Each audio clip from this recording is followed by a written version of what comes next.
Check, check. That's on. Cool. All right, let's cover up the keyboard here. Howdy, y'all. How y'all doing tonight?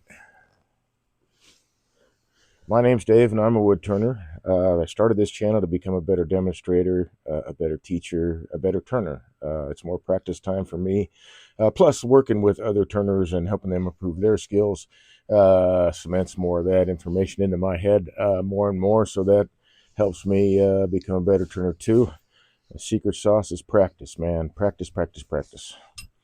All right, so had some hiccups last week, but we're back and running. I'm assuming I'll have a full broadcast today, and I want to get back onto the subject of wood identification, or I mean, we're not talking like species necessarily.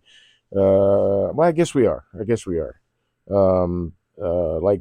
And by species, I mean like maple, elm, black locust, oak, that kind of thing.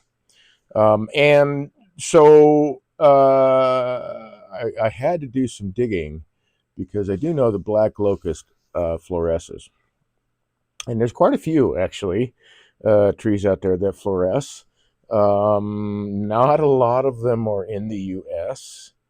Black locust, honey locust are some, and most of them fluoresce like a yellow or yellowish green. Some do a little pink, a little red. I had some pink ivory here at one time. I did learn that pink ivory does fluoresce, although it doesn't do it all the time. There are sometimes, like you need to sand the surface. The surface has been oxidized. You might need to sand the surface to get a good read with your UV light. But let's turn this down here. That's some good light. That's not bad. Let's see if I don't think this will pick it up. Not really. All right. So I'm going to play with the lighting a little bit, but this little guy, the scrap wood piece that I started last week, I've left him out here. Was gonna just about ready to go on it Wednesday. Anyway, it doesn't matter. We're gonna finish that up. But I was talking that I thought this was black locust, and I wasn't sure. And it can be like kind of difficult, right? Because that wood looks similar.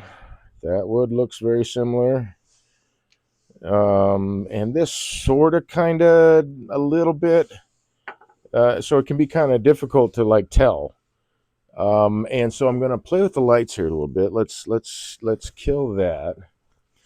I think I can move this guy. This is a piece of poplar. So we have this piece here. Now I'm pretty sure it's elm. Actually, I'm really close to being positive. But once I shine the light on that, it doesn't really fluoresce. Here's that piece that looks similar.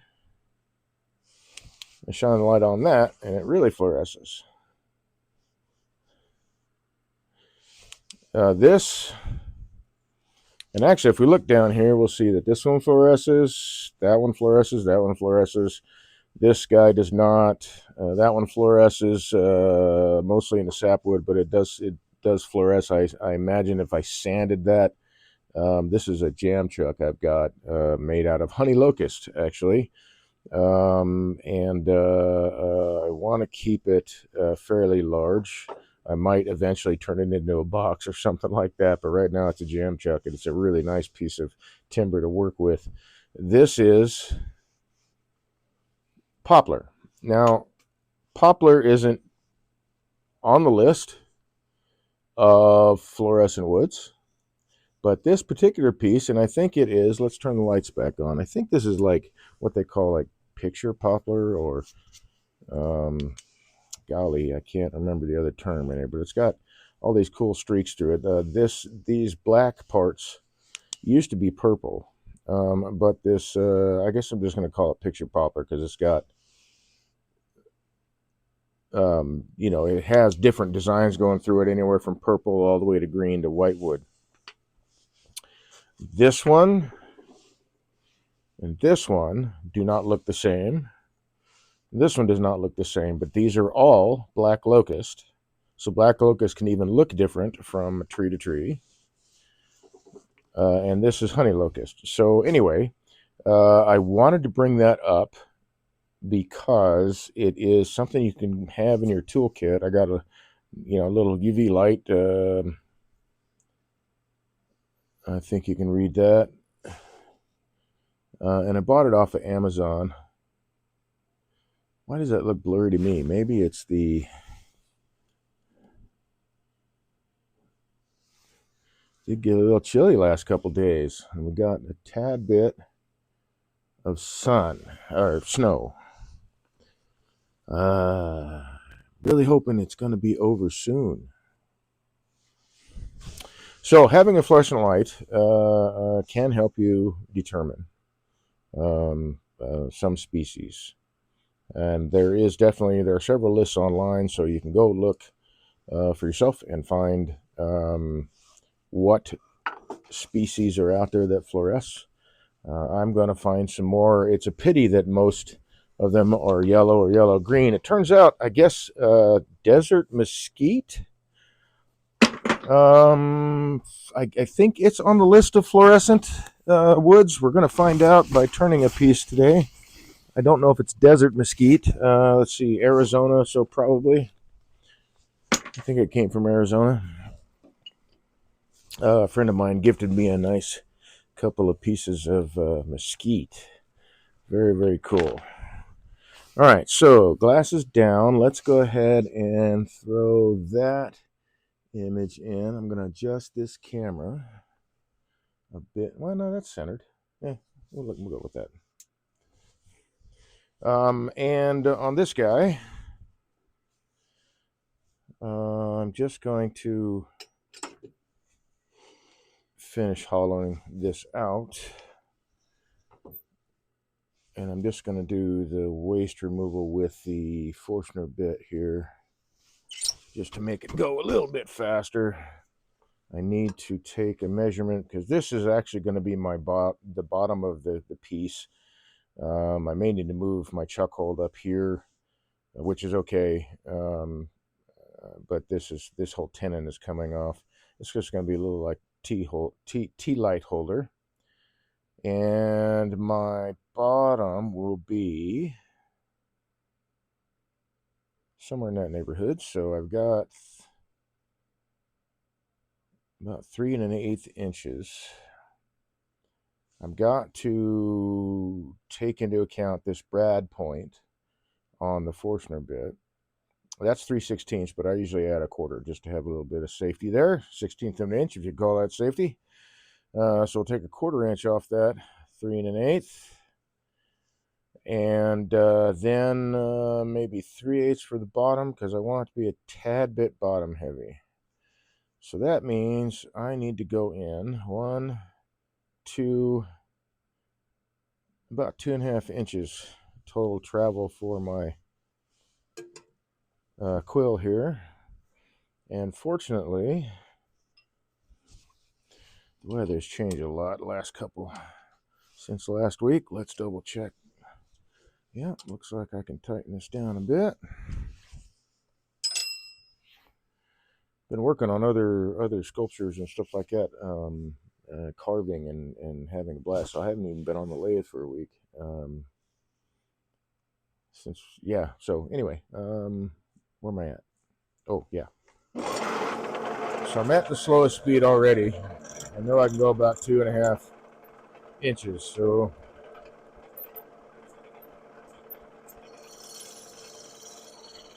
give myself a little bit of light to read this quill.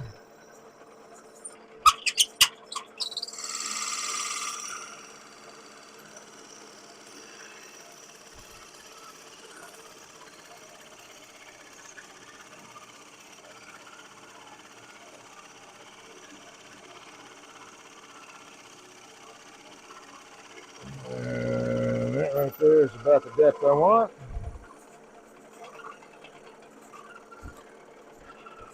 I don't want to hold on to that very tightly, really at all. If it starts to spin, those teeth really chew up your skin.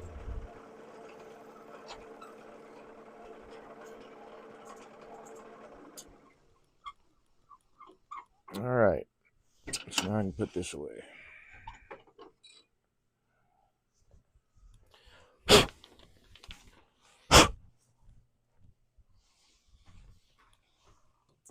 Get that off the lathe.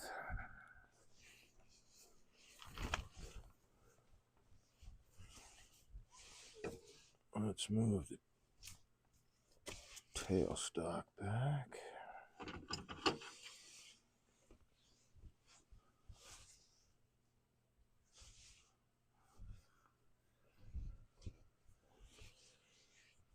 Got to throw down the towel, man.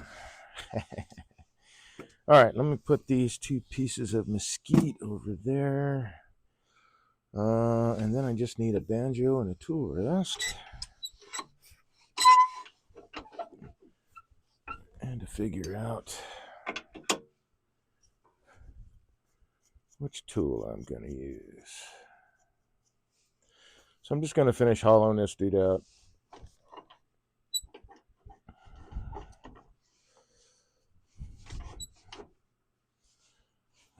Nope, I can't quite, not yet. All right.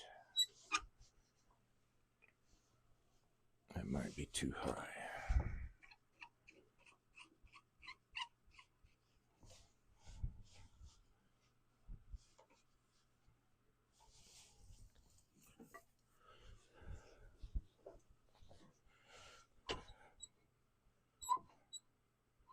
Got Boz Skaggs playing in my head, man. Lido. Like I don't have any, it's just music I'm, in my brain.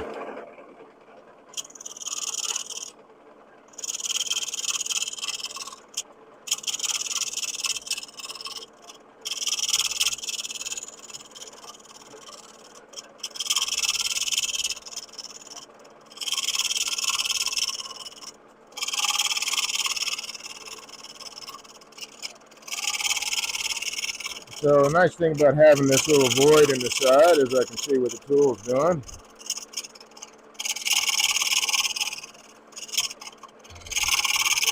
And I don't want to take heavy cuts because of the hold in the chuck. It's that grain that's parallel with the face of the chuck.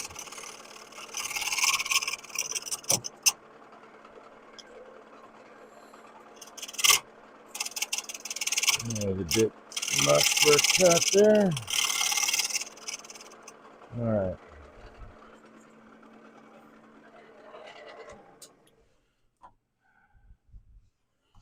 I think that's a good thickness right there, so I'm going to stick with that.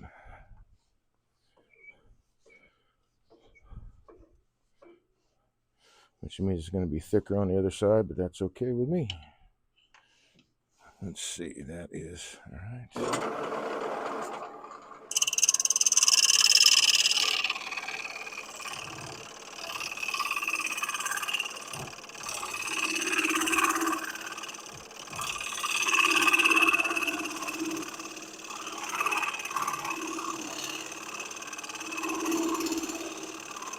I could use a hollowing tool. I actually do have one on loan.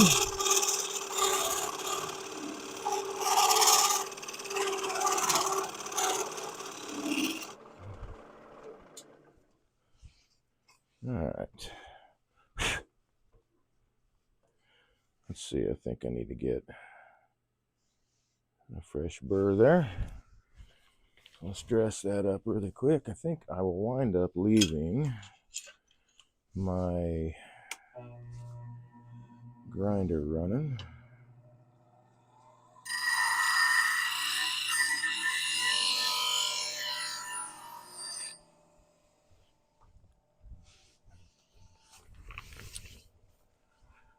Because elm does get hard.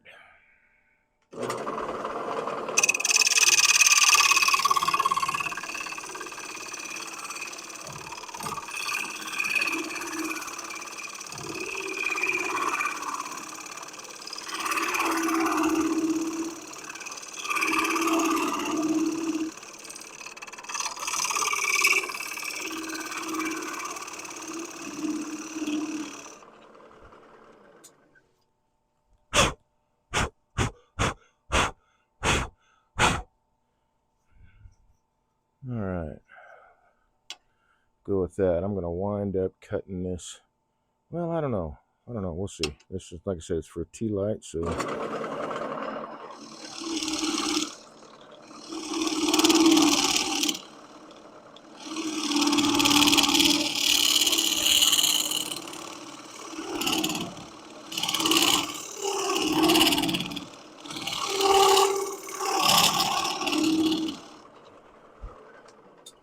redress the burr on this tool.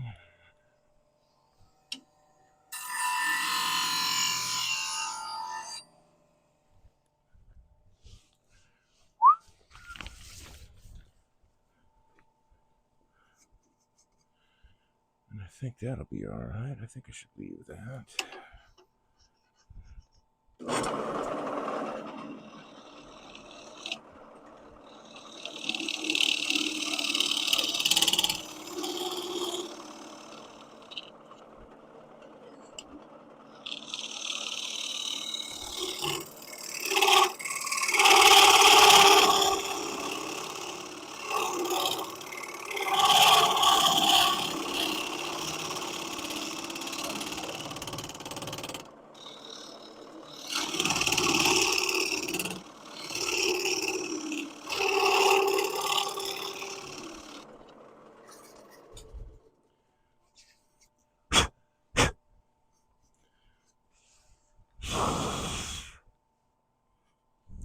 Oh, that's very nice. Okay.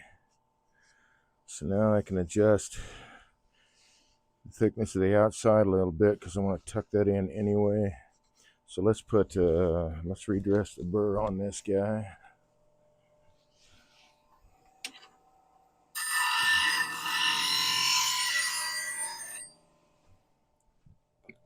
And I don't think I need that anymore.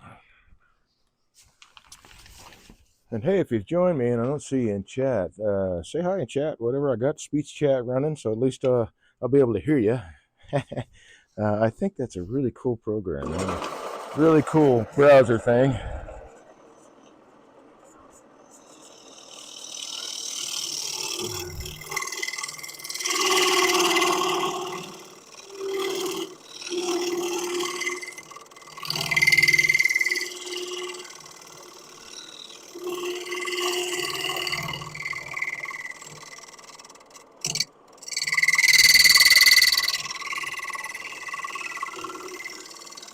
It's really cool seeing the shavings come over that burr through that void there. That's really neat.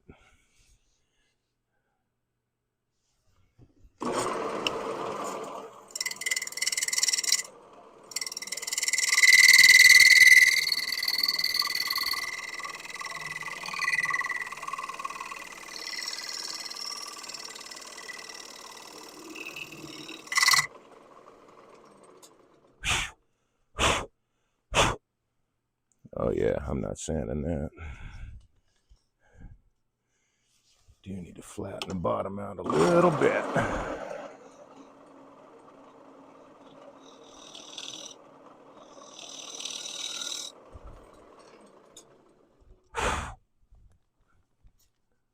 There we go. All right, now let's finish turning the outside. Let me sand this. Actually, I'm not going to sand that. I'm going to... Too tall. And let's use the spindle gouge.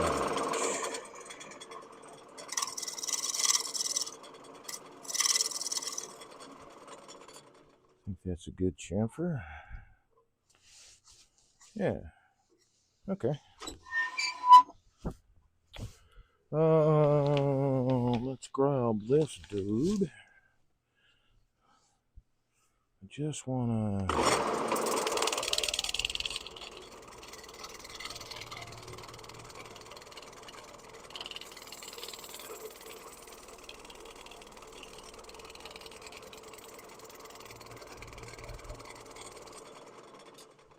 A little bit there. I'm really going to have to just run it because of that void.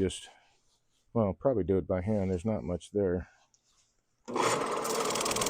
And I'm going to cut away some of it.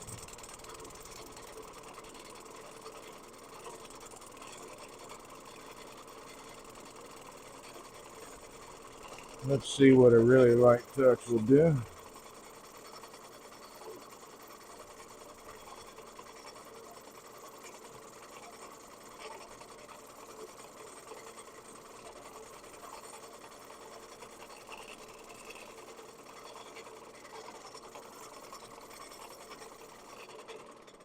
Excuse me.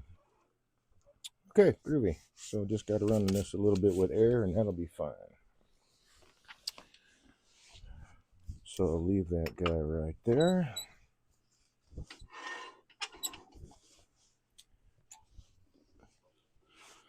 think I'm going to have to listen to some like entire tunes of Boz Scaggs' catalog.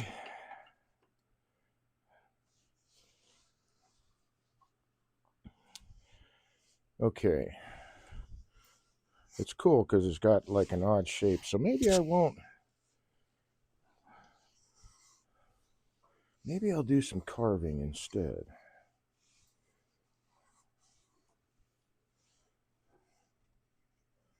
Maybe I'll do that. Let's see. Let's take this guy. Get rid of these sharp edges here.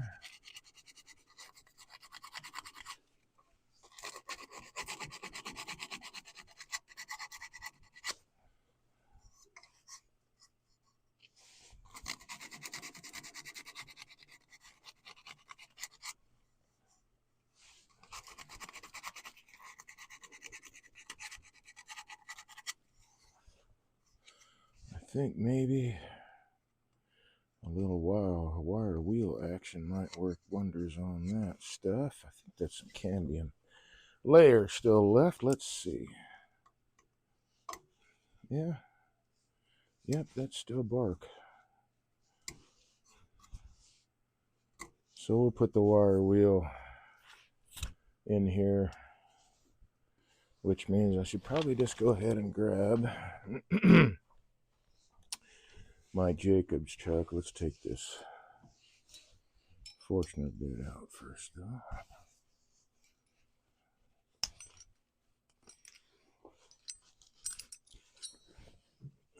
Drawer, there we go.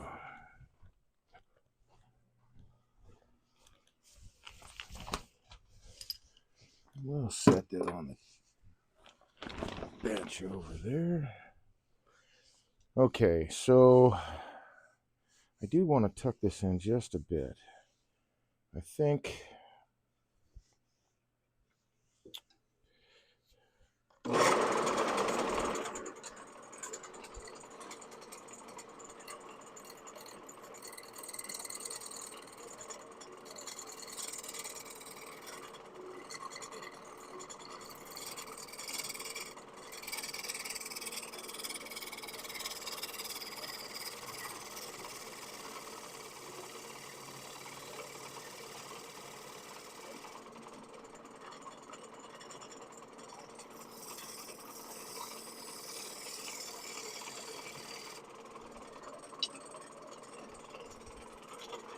oh, that's going to be interesting. I am cutting kind of against the grain here, since the grain is parallel with the face of the jaws. Hey man, how's it going? How you been, man? How's tricks, all that groovy stuff? Yeah, that looks pretty good. I'm gonna leave that out of shape. And I don't know, I might do some carving on that, but I'm gonna sand it anyway. I might do. Captain One said, "How did things work out with Walt and the walnut legs?"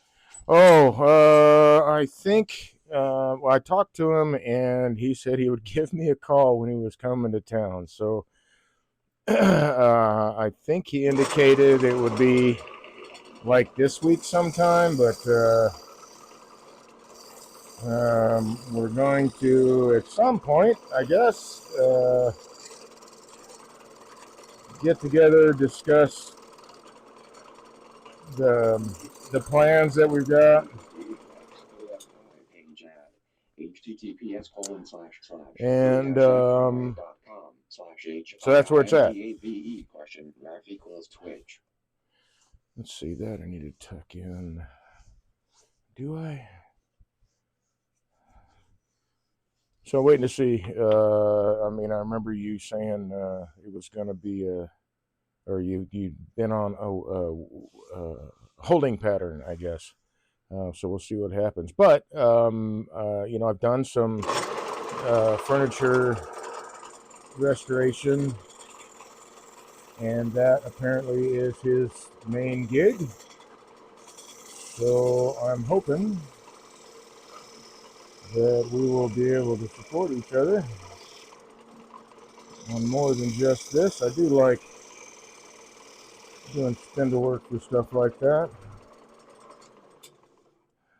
Okay, so that is more or less my final shape.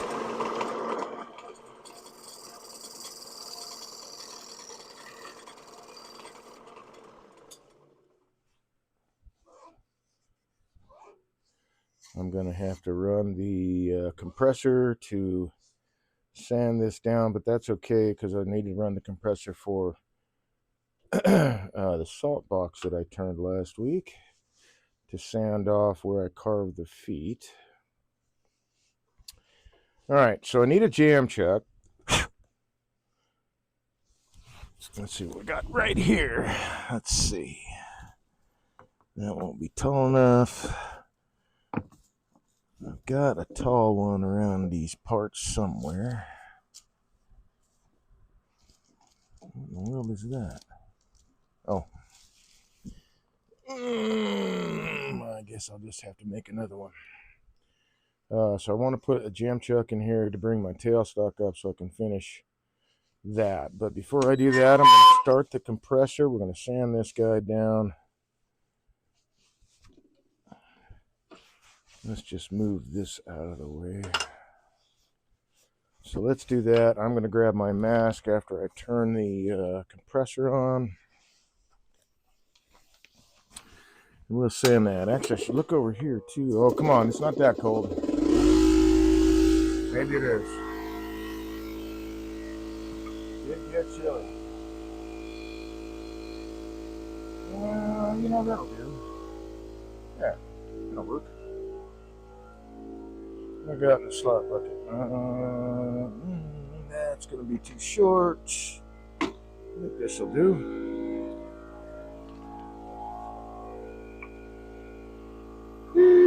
Nope.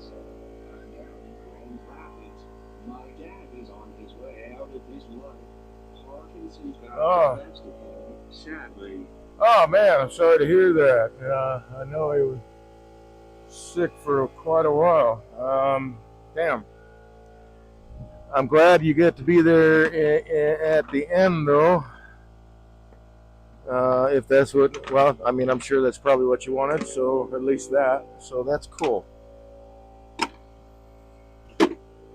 I'm looking for someone to change. Oh, here we go. Let's see, I may not have to do anything with that one. We'll use that piece of pine there. We'll get things straightened up. Still kind of looking for.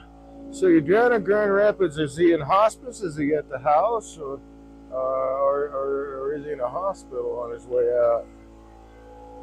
Hope he's at least somewhat comfortable.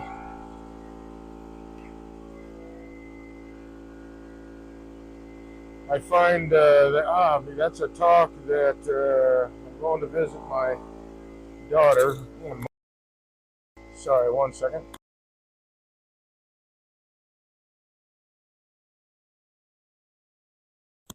Going to visit my daughter and granddaughter at the end of the month. I'm really looking forward to it, and ooh, that'll work. And yeah, it'll work. Let's It's ash. Let's just go with that pine, I think, unless this guy. Nope, not that guy. Well, we'll look at this, and we'll look at that. And if one fits better than the other...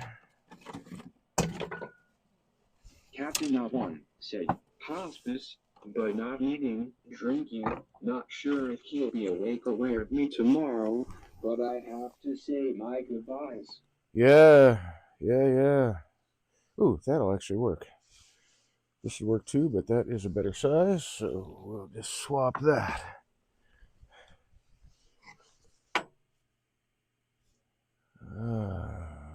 Oh yeah, this guy. Yeah, I wish I had got that with my dad. That would have been cool, but I was not told of his passing by his then estranged wife. I guess they were still married. I think she was worried that I was going to go after what little he had, and that's not why I wanted to be around. So that's cool, man. Glad you get the opportunity.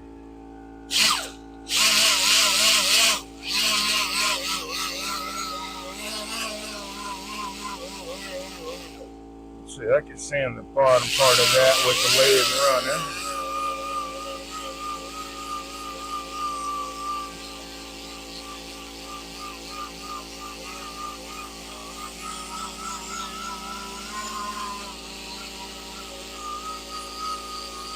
Let's get this guy cleaned up.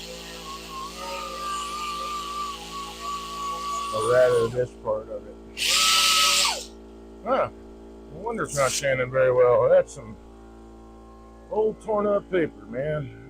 Let's see, what do we got here? This is 400. 400 is not going to work for me.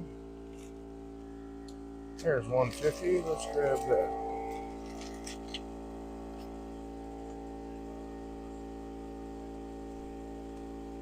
So, yeah,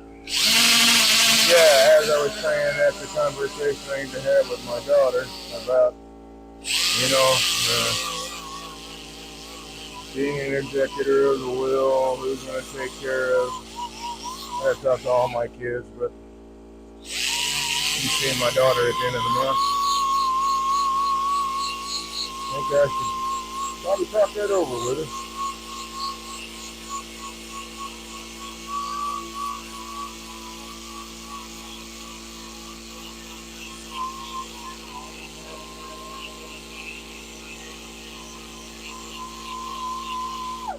I'd like it to be, I got no control over it, but I'd like it to be, not that I have a lot of,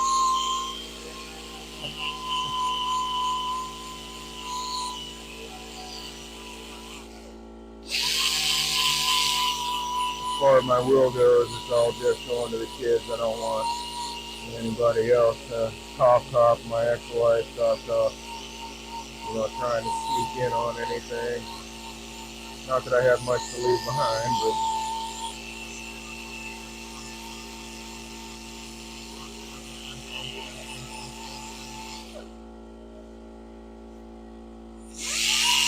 I do have. I want kids to have first dibs. My children have first dibs.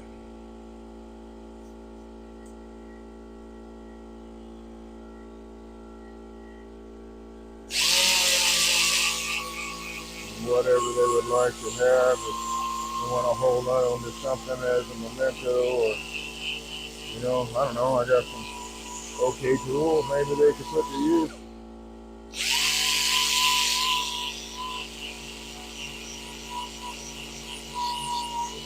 A lot of different tools, man. From woodturning to electronic repair and diagnosing. Yeah, I got a oscilloscope. I can pull that dude out. Signal generator. all the stuff I needed when I was a repair technician for electronics, and then all the stuff I picked up. Man, that stuff is hard. That's chewing that up. From industrial electronics and electrical work and all that kind of stuff that I keep around because you never know. I've had the fortunate circumstance of having the skill set to repair, electronics. Although, a lot of the newer stuff is, I've seen it when I was in the biz, I guess. There's a lot more stuff became throwaway items.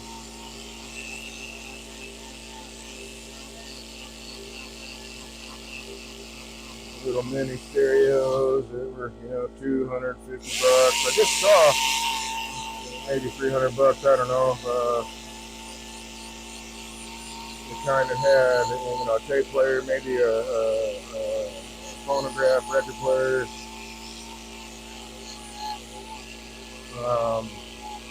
Tape deck radio, speakers are attached.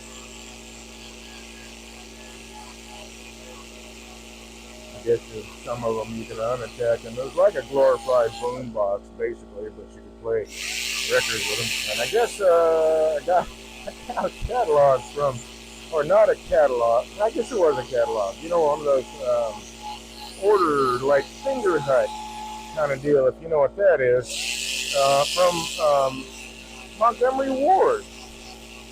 And I thought, that's a trip. I didn't even know Montgomery Ward still existed.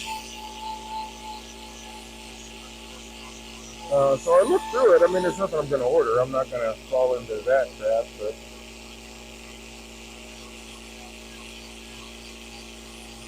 the reason I brought that up is because in that catalog they had two of those types of units still for sale, running about $250. So it's, they're cheap throwaway. I used to repair a bunch of those.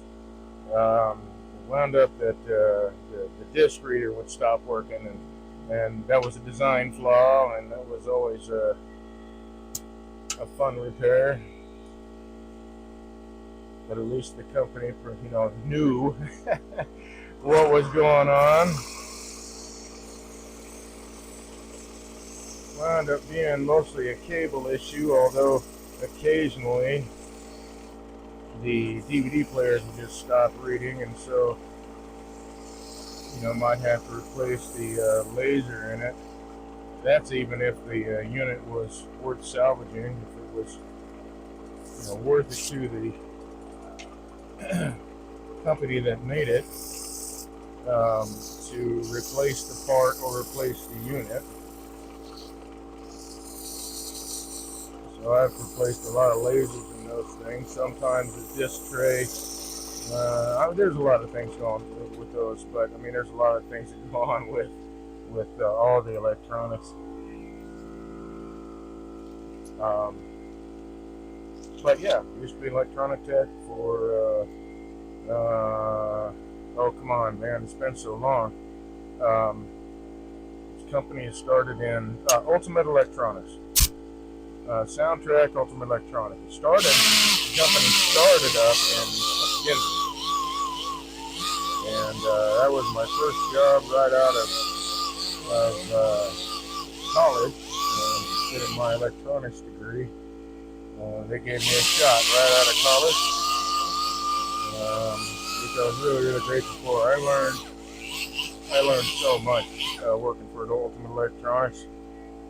Got to work with Sony reps and Sony repair techs and Yamaha repair techs. It was a really nice job as far as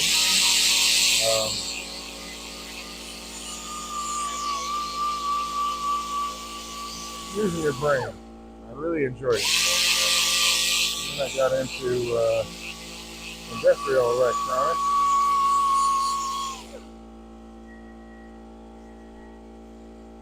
And that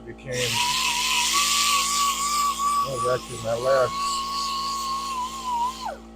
my last attempt at employment before I got sick and became disabled, all that. Became a disabled vet. Let's see. Do I want to sand? No, I'm going to wire wheel that.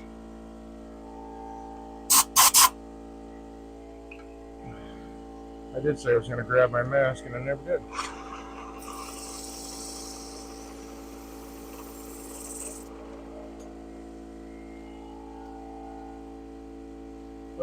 But I did spend a lot of hours away from home for those jobs. Made damn good money, though. So I guess I still have some of the knowledge, but let's see, it was this guy, right? Yeah. And I can still, yes.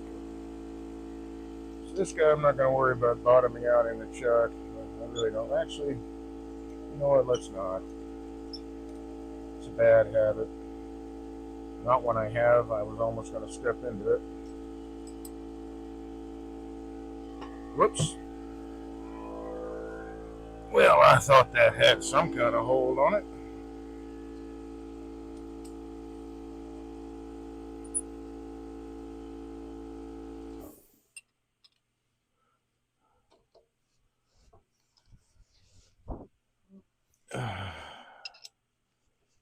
You know, I'm going to turn that compressor off until I actually need it again. Because this microphone might cancel that noise out, but it's very loud here. Okay, let's move that dude over there. This guy is okay.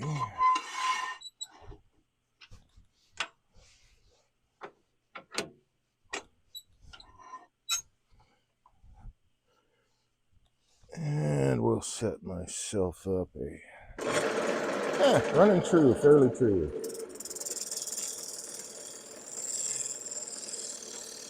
A nice hole for the chuck. I don't want to chew too much of this up because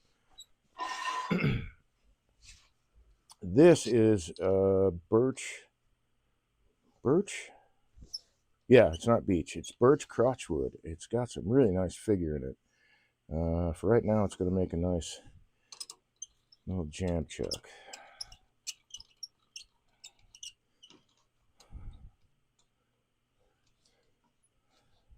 I don't know what I'm going to turn this into, but it has all kinds of figure in it. Still got some bark left, but that will eventually come off.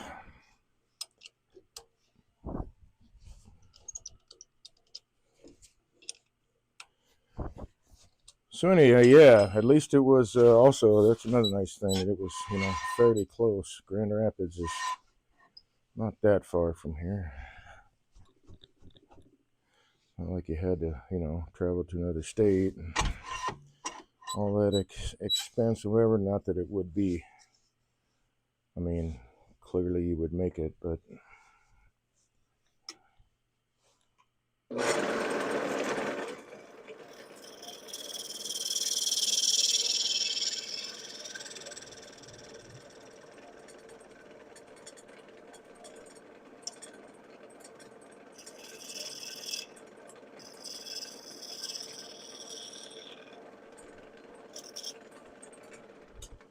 I think that'll be just enough. You can see that beautiful wood right in there. That's why I don't want to chew this up too much, but it's the right size.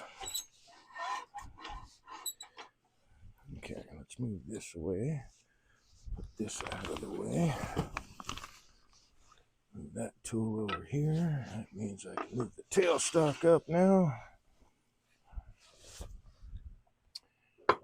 Grab my live center and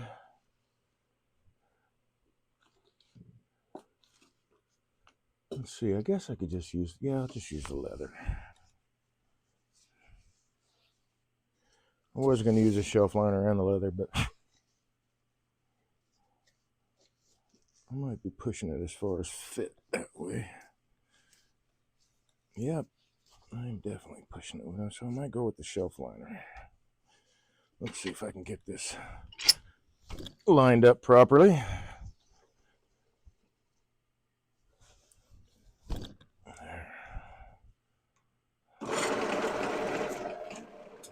clearly not. And I think it might be. Well, one moment. It could be that corner right there. So let's just round that over.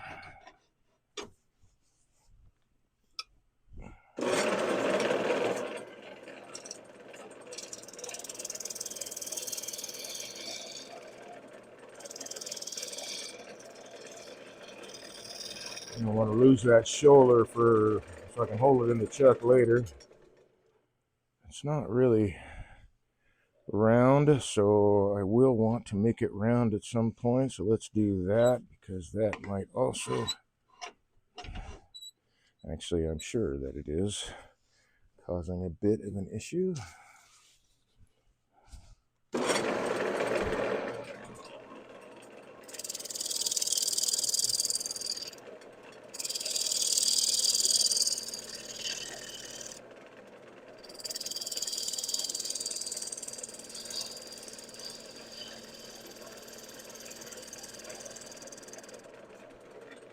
There we go.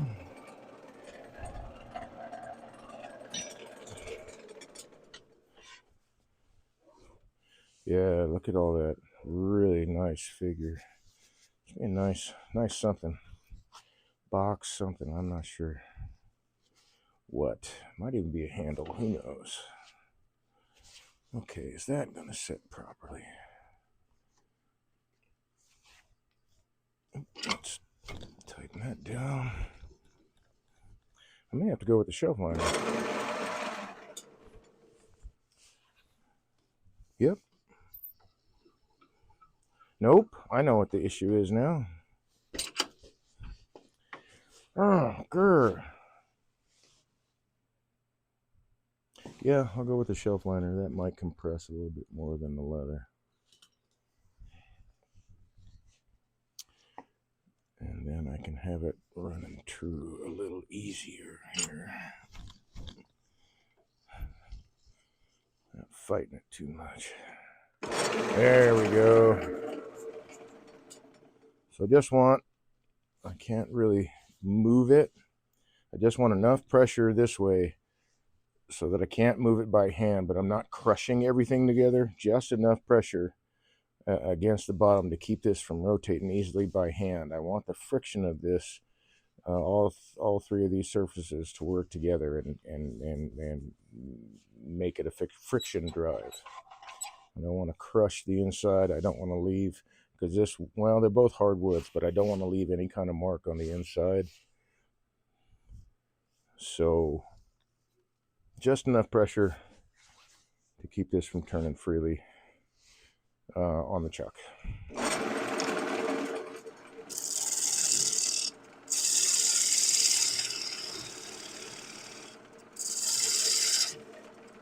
Ooh. That spun a little bit, so I might have a little bit of a mark on the inside now.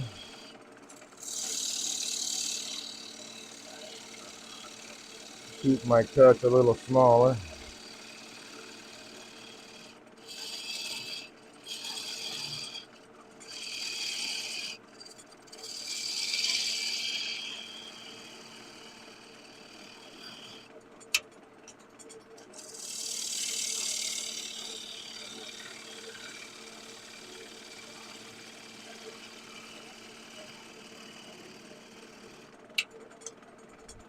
Let's see, how big of a foot do I want on this guy?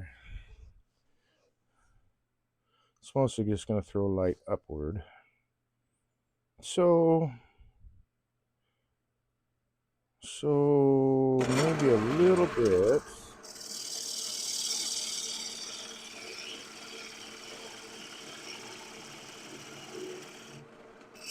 Undercut right there. I think I will keep that. Just realized I'm turning at the slowest possible speed on my lathe. I don't mind it when that happens. I mean, it does force me to slow down a little bit, but it gives me an opportunity to talk to people about lathe speed, because it is a question I do get asked, and I know that there are other turners that get asked this all the time, and that is, what speed are you running at when you turn that? And I think that I'd like to well, I know I want to try to steer people away from that kind of thought because it really should be, what is a speed that you're comfortable turning at? Whatever that speed is, that's the speed you should be turning at. Doesn't matter if somebody else is turning at 3,000 or 600 or anything in between, or even slower. If that works for them, then that's the lathe speed. But whatever works for you, for me, lathe speed is pretty much immaterial. It doesn't really matter a lot very often. When I'm hollowing, like, hollowing, I want it to be a little bit, I don't know, 6 to 800 RPM, usually.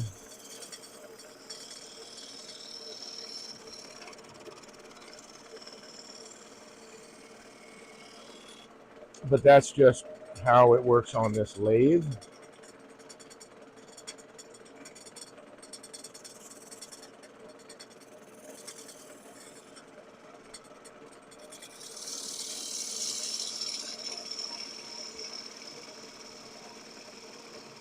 If I'm doing a piece that has a lot of voids, and I'm cutting a lot of air, I do want to try to speed the lathe up a little bit.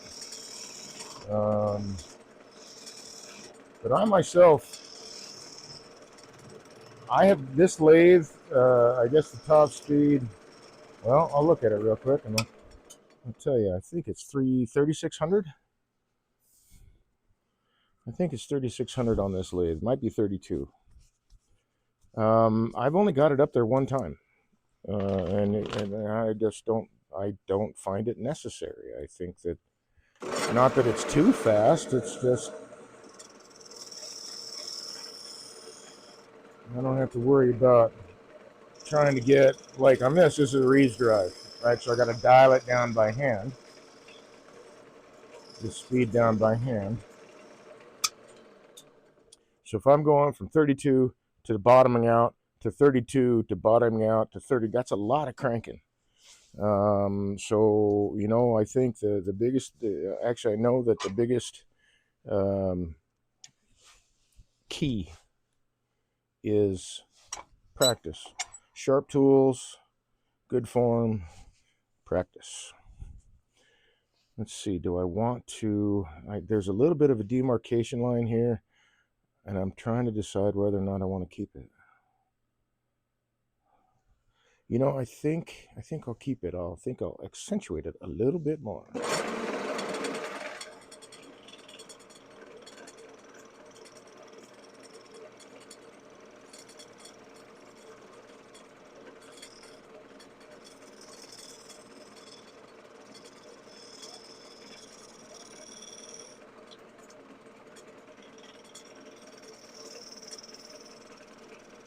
There we go.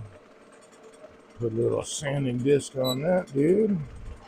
Let's get rid of this for now.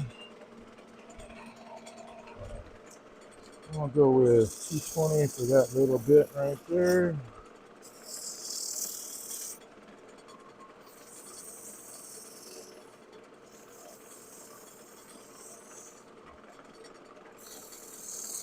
Me, I don't, I'm trying to learn as much as I can about wood turning. There's a lot, man. There's so much to it. So many different things being done by people. It's easy, well, let's see. I'm not going to say it's easy to find your own voice, but maybe it is. But there's plenty of room. Like, I mean, probably everything under the sun with wood turning has been done at some point or another, or in some form or another. But what's your vision? What does that entail for you? So a lot of wormholes. That's going to be quite all right with me. I think this piece is just going to be, is that concave enough? Nope. Let me take that down a little bit more. Then I'll cut that tenon off.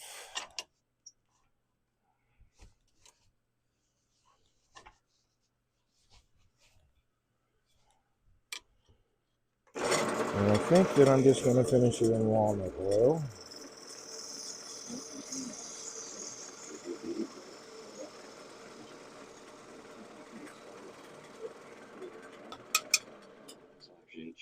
HIIMDAVE question ref equals Twitch. Okay. Double check that. Yep, that's good. Let's get this guy off here again. Grab my little saw here.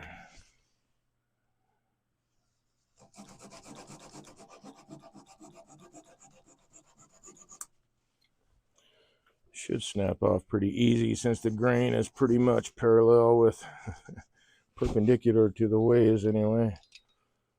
So I don't think I got to cut through it very much. I think I got about halfway through and it just started wanting to snap already. So that goes in the resin bucket. Yep, I got a little mark in there. Oh well. Oh, and it tore up the shelf liner. Just that one scoop tore up that shelf liner. So I didn't quite have enough pressure because it allowed it to spin, but I'm not going to worry about that stuff in there. Let's put the wire wheel to that, which means we need to get this out of here. So I still now have that lovely piece of timber. Oh yeah, that got a little burn too, but that nice piece of timber. I wonder. Birch wasn't on the list.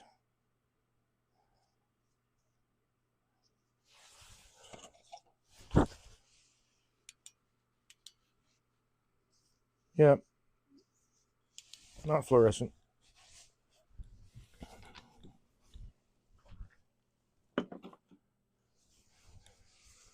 On my list of things to do is to turn a piece with different fluorescent woods, and I doubt that would hold that. Let's see.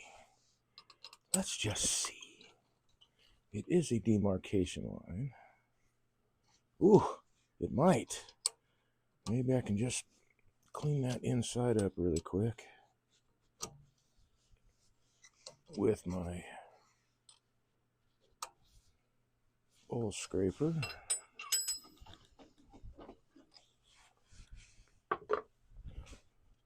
That would be groovy.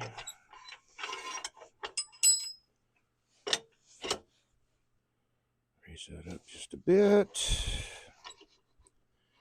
Make sure everything is going to clear. That's all going to clear. Grab this dude a little bit more light. Keep knocking this piece of mesquite off from underneath the lathe. Let's move the tailstock back. All right.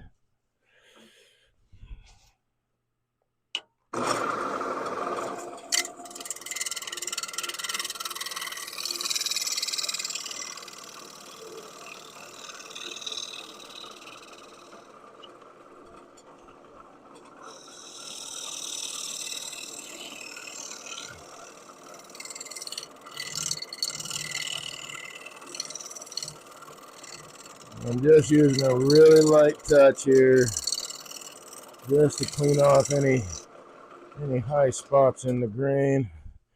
That cleaned that up really nicely.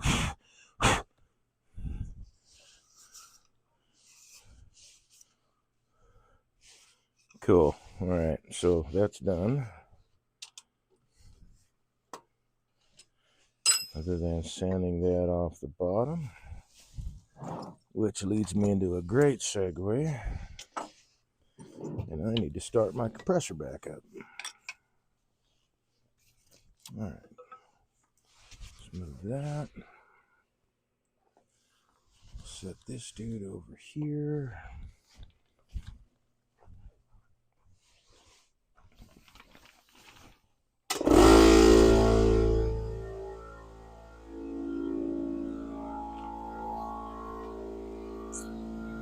All right. So I'm just gonna sand that little nub off there.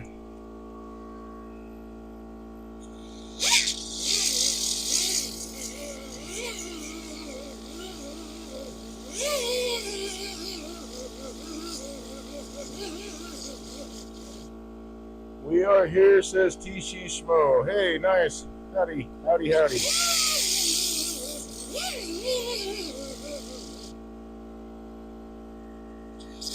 Thanks for the chat. That means I get to hear it in a strange male's voice. Synthesized. At least I get to hear it. Okay, so that's done. So there's a little tea light holder, candle holder, and that's a nice little piece of scrap wood. So we're moving on now back to this salt bowl, little salt cellar. I had turned a bead here and I carved the feet, but I before, and I was going to finish this up, but I really wanted to show you guys this. Let's get that light off. All right, so you can see here where I didn't quite get that bead cut down to the surface, and the same on this side. But you can see that this surface and this surface are like almost dead on, and that is one of my goals to get when I'm working with the bead or working with feet, is to get that, any kind of a hidden surface, right? I want that on the inside of it to match the angle on the outside. And that's why I'm such a stickler for it. For one, it looks much better, and for two, man, it just makes the job easier. It's not going to take much to sand all this off now. And I don't have to do any shaping. I'll use the Dremel sander dude on that.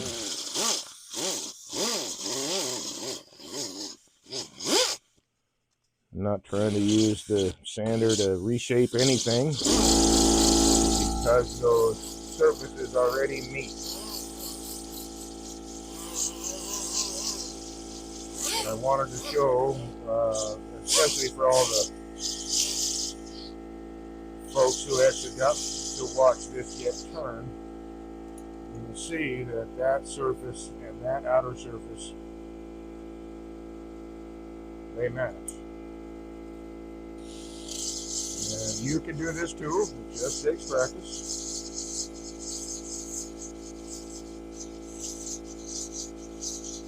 Trying to keep the sander at a slow speed.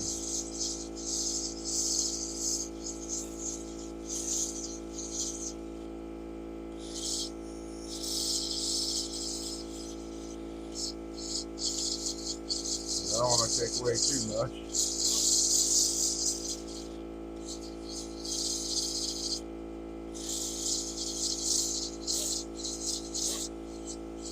But essentially, all I really had to do was carve away and then sand away what was left of the bead that I turned, and that's always what I'm shooting for. I don't want to have to spend a whole lot of time sanding or reshaping or whatever. And it's just one of those things that practice really helps with. The more you practice a skill, the better you get at it, in theory.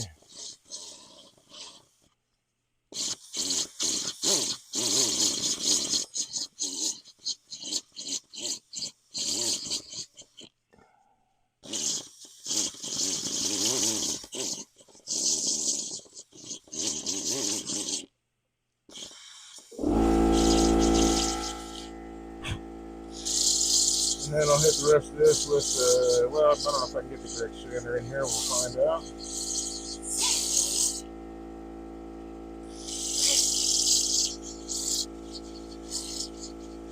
This is a fairly soft, what is this? I think this is poplar. Yeah, I think it's poplar. Turns really nice. Most of the experiences I've had with poplar, and people around here call it a trash tree,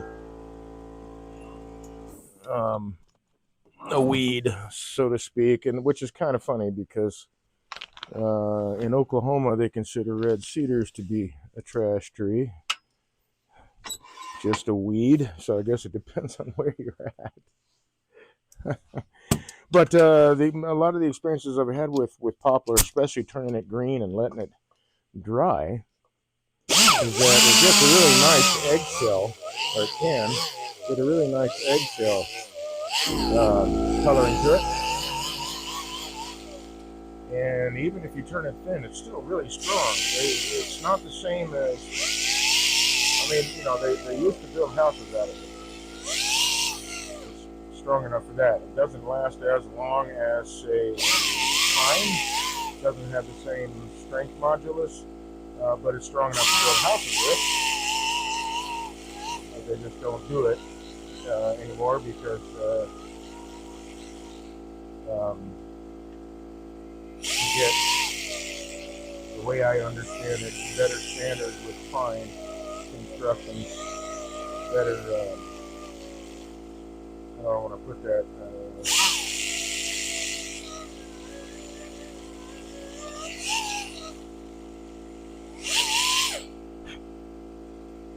Not sure how I want to put that. Actually,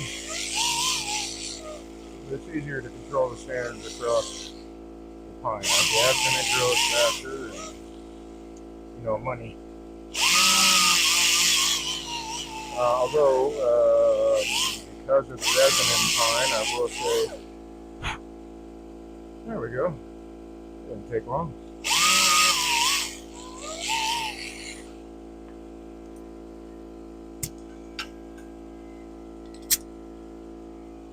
The resin helps with the insect invasions in pine. I mean, there's a couple reasons why they don't use poplar anymore, but like I said, it was a thing.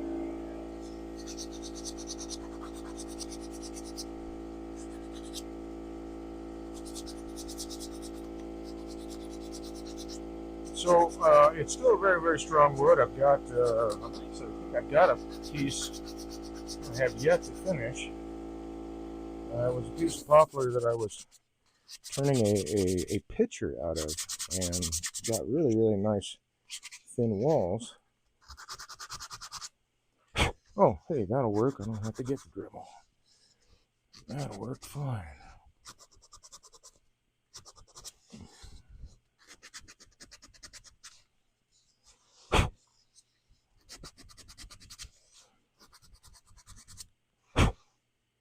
Cool. That's good enough for me. It's a salt cellar. It'll get, the outside will get finished with walnut oil. And the lid, where did I put the lid? There's the lid. I thought about spinning my buffing balm on it, but I think I'm just going to use walnut oil.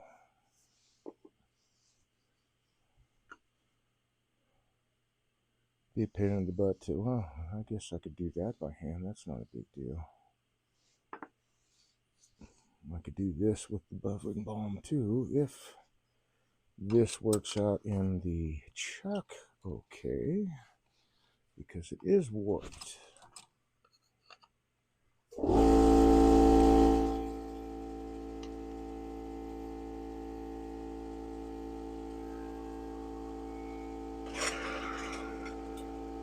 That's not even going to run really true because the lid's warped. So I'm just going to use walnut oil. I could buff it on it by hand, but I'm not going to do that. Alright, so I'm going to set this inside. I'm going to turn off this compressor. There we go. And then I'm going to move on to a piece of mesquite that my friend gave me recently. Let's see, let's set that on the counter there. One of two pieces anyway. I can't decide which one. And TC Schmo will understand why I can't decide. There's a crotch piece. Although I don't know that that's actually going to really survive much. I don't know. I mean, it's really, really hard, so I'm not sure what's going to happen. I know mesquite is a hard wood, so I'm thinking about turning a hollow form out of this. It's going to have voids in it. It might look really, really cool since it's mesquite. And then I've got another piece over here that I'm thinking about turning into a box. Let's get rid of that bark. And that bark. So that my live center will have a place to bite into. And turning a hollow form out of that, I'm expecting to see some nice figure there. Although I haven't really turned a lot of mesquite, so I don't know if my expectations should be lower. I don't know. Like with poplar, it's really hard to see. Basswood, the softer woods, it's really, really hard to see. This is not a softer wood. To see sometimes the grain changes, or even the grain period. But this is mesquite, and it definitely has. Wow, man! I wonder how many. That's a lot of rings. I don't know how many rings that is. This piece has been around for a while. Let's say that's probably 10, 5, 20. That's if I'm reading this right.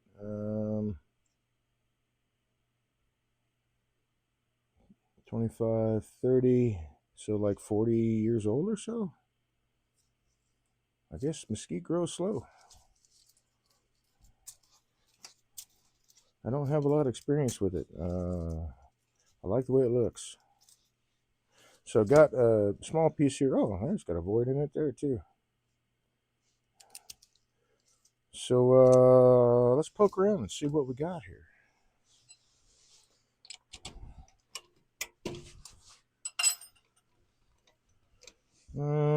Let's see. Yeah, I'm gonna start between centers for both of them. I want to. I'm gonna start them both off. See which one, and it could wind up that neither one is really worth turning right now. Like I might need to make a, if it comes apart, maybe I need to make a resin, hybrid resin piece out of it or something. I'm not going to get rid of the mesquite just because, if it doesn't hold together, but that's some really, really, really hard wood.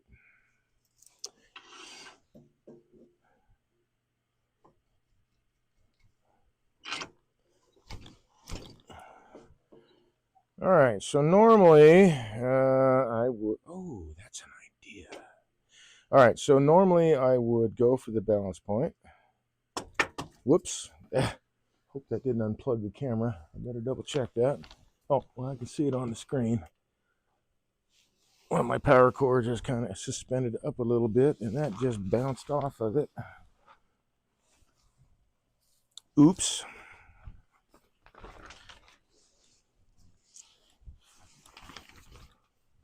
But this is like a really, really small piece. I'm going to fake it. We'll see. I'm just going to start in a spot and use my tool rest as kind of a guide or a gauge to see.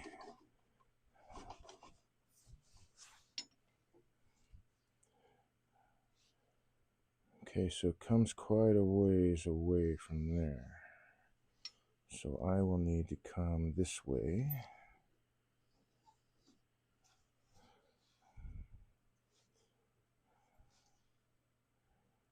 And then It's almost straight. So I'm using the ways of the lathe and the tool rest, like the distance from the tool rest, to see like how parallel it is. It's not great, but it'd be an interesting piece. That looks like it's fairly well centered. It's kind of an oblong piece, so let's take a look while it's running. Ah, that's not bad. I wonder if I can bring it that way a little bit. Let's see. If I can't, look at that edge and that edge. I could take it that way just a bit. So let's go there and see what that brings us. Yeah, it's a little bit better. All right, so I'll take it. This is some hardwood for sure.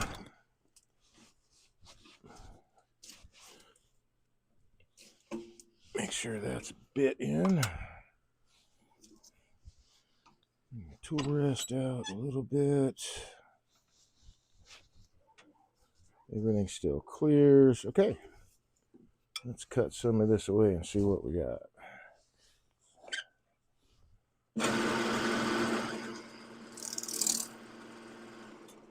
Well, I sure thought that was tight.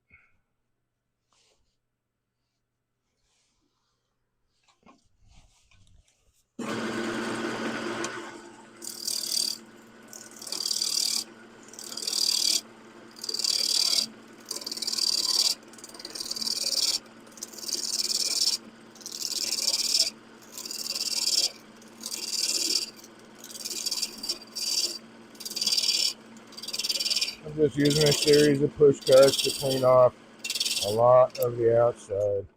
You can use whatever tool you're comfortable with. Ooh, look at that.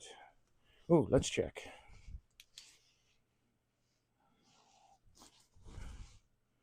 Ooh, well,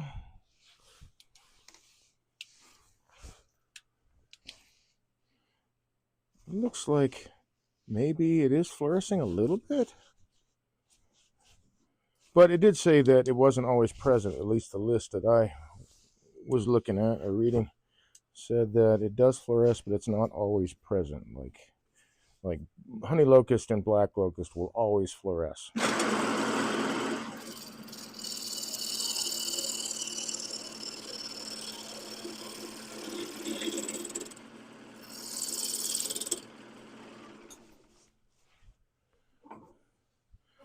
Oh man, that's gonna be really pretty. What can I do with this? Let's see. What can I do? What can I do? I can make a natural edged something, but I'll have to take it down a little bit more in diameter.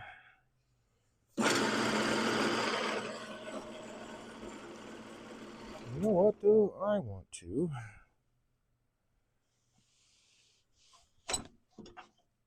take a look at. Do I have it over here? I do not. I can get. No, let's keep the mallet. I'm gonna grab my skew, or one of them anyway. Still got a nice sharp edge to it. And I suppose I can speed the lathe up a little bit.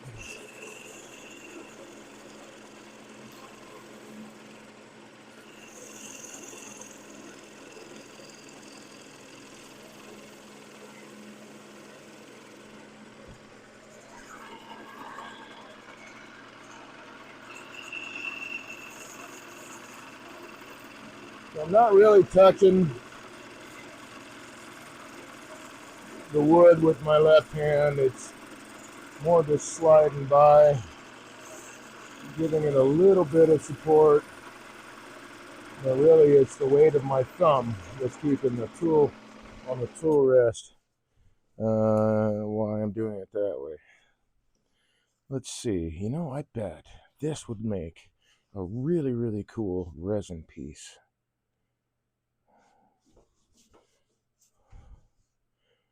Now, the question is, do I leave the bark on and make the resin pour with that?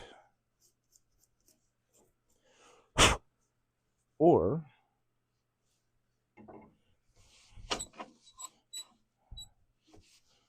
all right, first things first.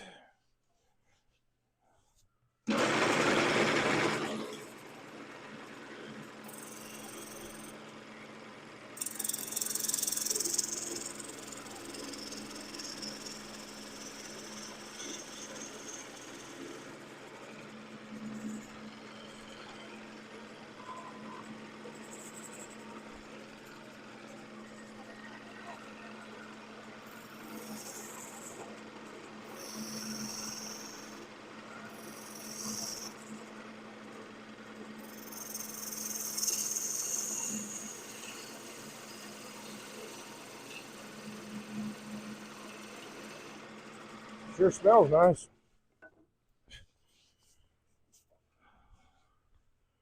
Okay. K-Bell Studios said, hello with a raid.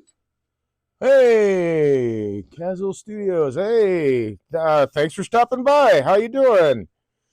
A raid. Hey, very, very cool. You are a first-time chatter, so thank you very much for uh, hanging out with me this evening. And to all the folks that came with you.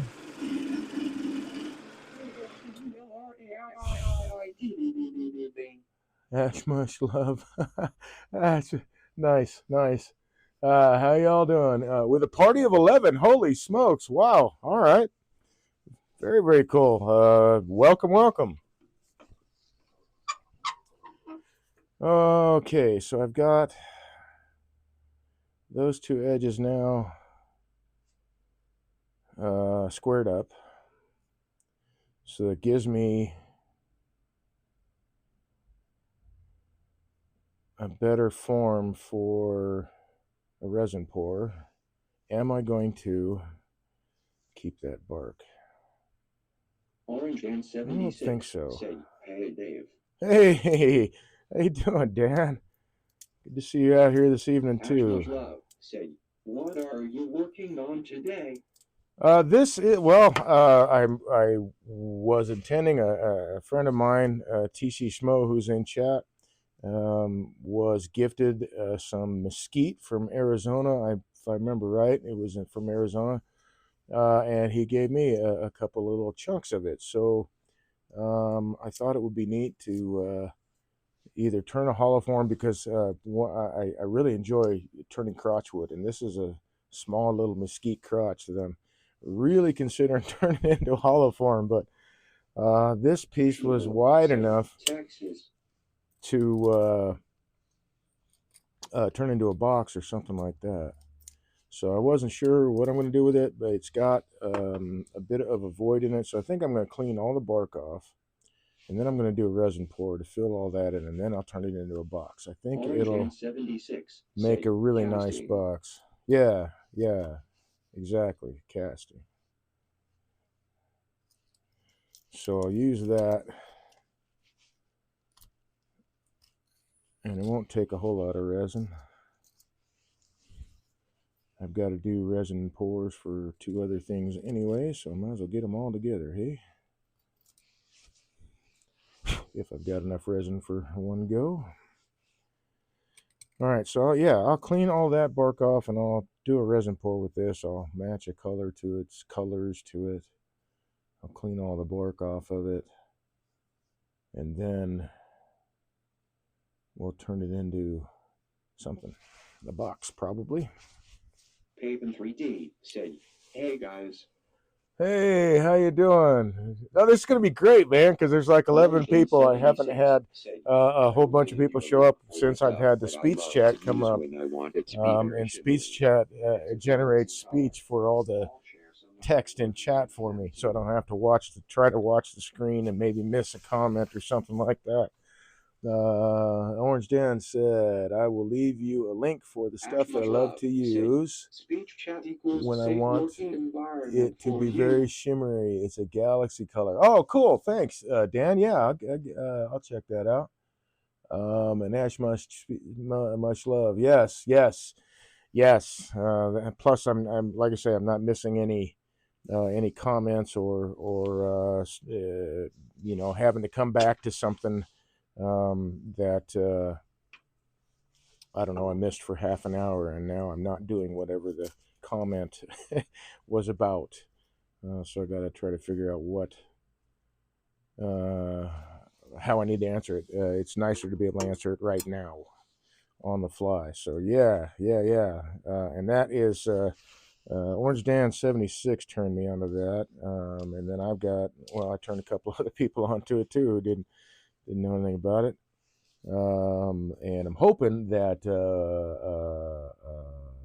KJ Capto Studios B said, will I had a whole group be stop by streaming earlier, so I soon. just wanted to pass the love along. Uh, Less than 3. Awesome, awesome. Thank you very, very much. So I have to check you out. I don't know if I'm, let me click on your gut because I'm not sure if I'm Kofi Stream 5 said, visit uh Dave Wicks following you OFI page at or https can I look colon at slash that? slash I can't look at that. ko-fi.com slash HIIMDAVE question mark equals Twitch. Okay, I'm following you now. Casual Studios. We will I want to check out what your channel's all about. Come on, hit the follow. Follow, follow, follow. There we go. And then how do I get back to my regular chat? Because that opened it up. Oh, wait, what do I got to do? Ah, silly things. Let's close chat down and open it back up.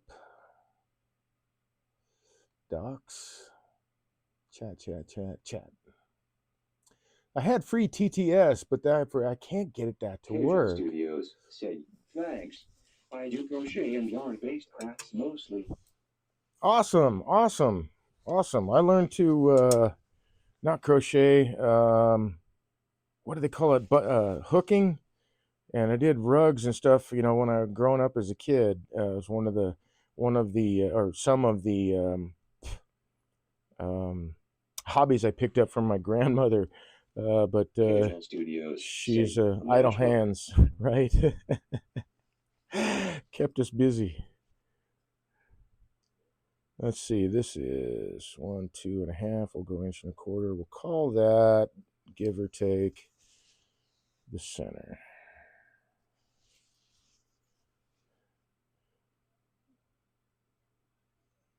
If I stick that, yep, that's the center there. Okay, cool. So I'm going to use that. I don't have a round piece here, so I'm kind of just measuring along the oblong axes to get a general idea of where the center would be. So I can get that guy set up, and I'm going to draw a line from this pith to this pith, which will meet right in here. Shmuel said, KT is crocheting as we speak. Oh yeah, nice. Nice, nice. So yeah, I never did learn to crochet, but my daughter crochets. I did do, rug hooking, and I can't remember the name of that stitch. Or like it's just a bunch of loops, stitched together. I used to do a bunch of that stuff. I can't remember that macrame. I used to do macrame. I've done a lot of things, man. Wow. Okay, so I don't know that I like that because, well, let's see where we are as far as how thick this dude is. That would be 1 3/8. That would be 1 3/16. So I think I'm going to move my line here instead. KJ Studios said, at Shmuel Cool, I just finished up a cloak for 120 scale doll. Oh wow, wow. So is it? I'm assuming you probably use thinner yarn and smaller hooks for stuff like that. I'm guessing it's a 1 in 20. Yeah, that'd be a pretty small. That's cool. I've done some miniature stuff too. I like miniature furniture, dollhouse stuff. It's fun. That's neat. I think miniatures are Ashley really Love groovy, said, man. her stuff is tiny low. I could never. Oh wow. Okay. Oh, cross stitching. I used to do Pigeon cross stitching Studios too. said, the friendship bracelet thread.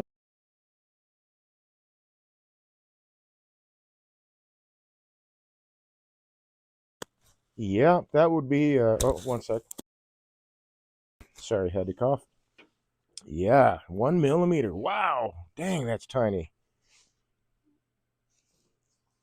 Very, very cool. Maybe I should do that next week. Do a couple miniature things. Maybe tomorrow. I don't know. We'll see. I can always do a. Maybe I'll turn a stool, a tiny stool. I did one as a joke. Okay, so now I did one as a joke, and the stool is like 3 inches tall. Um, and I did it kind of as I did it as a joke because I saw somebody had turned a small stool, put it in a Pigeon pill Studios bottle, and said, called it a stool but the sample. dolls are fully posable with pipe cleaners in the rooms. Oh wow! Okay, nice, very very nice. So is it specifically for like dollhouse stuff, or I don't know very much about um, that. Ash Much Love said, smells like a collab coming on with you and Pigeon Studios. She uses miniatures for props and could probably use your tiny mix. Cool, man. That might be that. I'd be willing to do that. Oh yeah, this is gonna be. Yeah, that's not gonna work out. Actually, I'm able to peel that off just by hand. A lot of dirt in there. So this is going to be another resin pour because I do want to save the wood. It's mesquite, by golly. Let's see what the inside of that looks like. Let me grab. Where's my steel brush? There we go.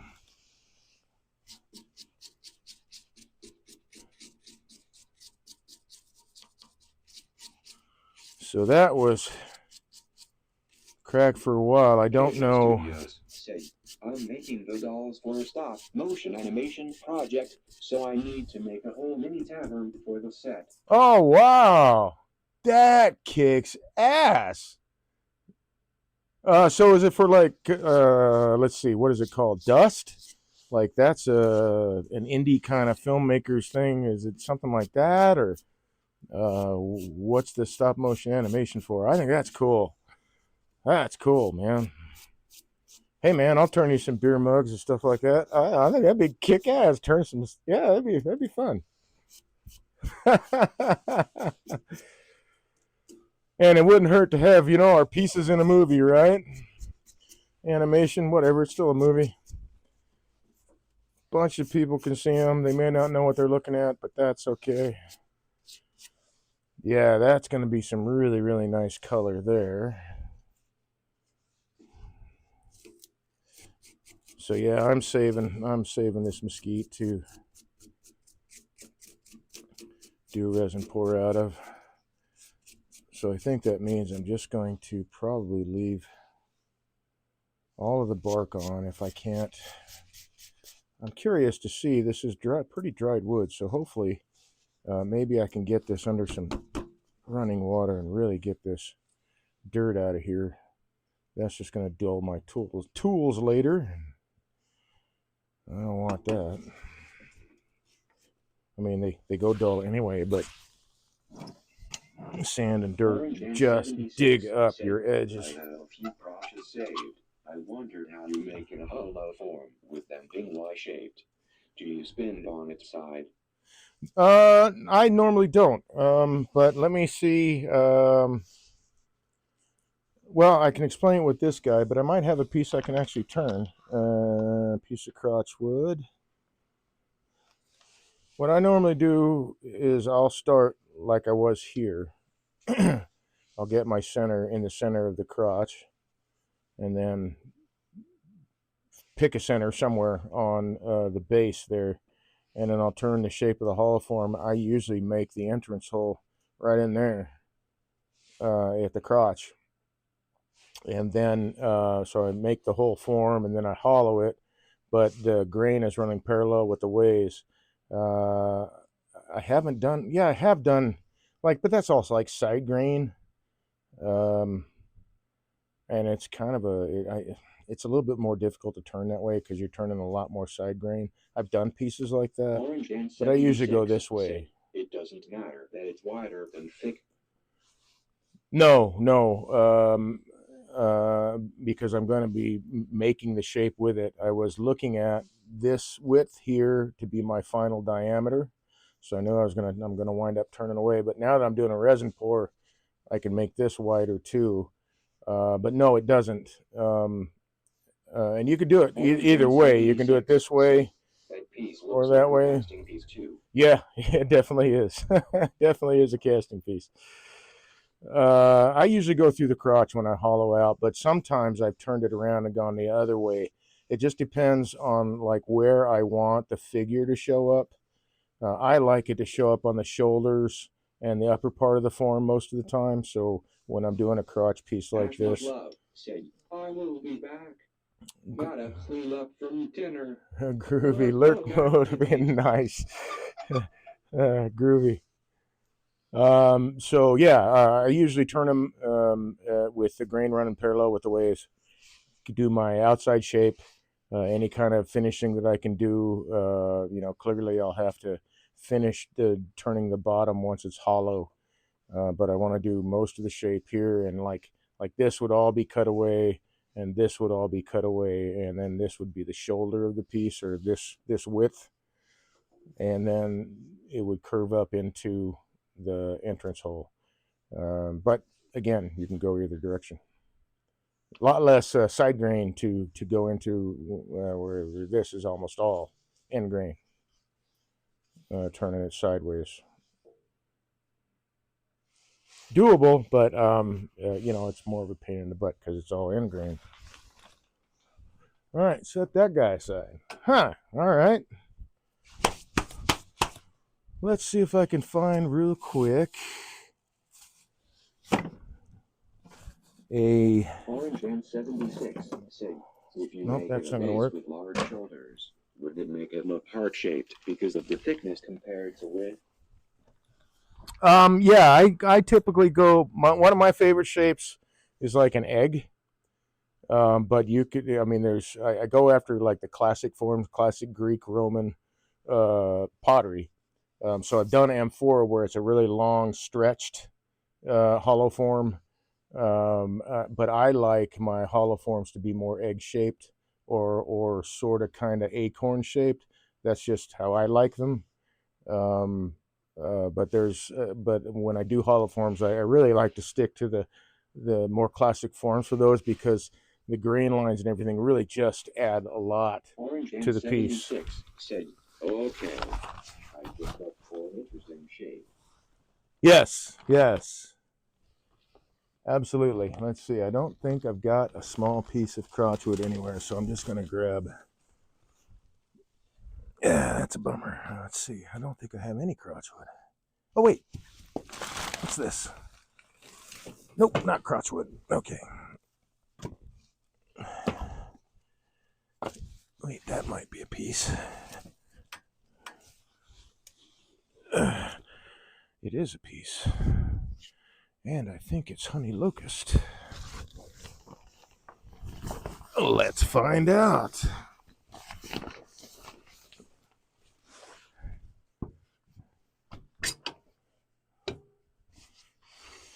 Ooh, I don't want to turn it that way. I'm going to have to cut this down, but this is a piece of crotchwood. This is lower down from the crotch, where one tree would have gone in this way, one branch and another branch would have gone basically in this way and this way. And this is lower down on the crotch, and in between the piths or the two piths. No, it's not. It's below that too. So this is right at a crotch, and it'd be the same thing. I would turn it to where the grain is running parallel I think I'm going to cut this block up to make some smaller hollow forms rather than make one hollow form and have to turn away all this really lovely wood on this. I think this is honey locust. Nope. It's not fluorescing. It's hall. So I'm not sure what this is. It might be maple.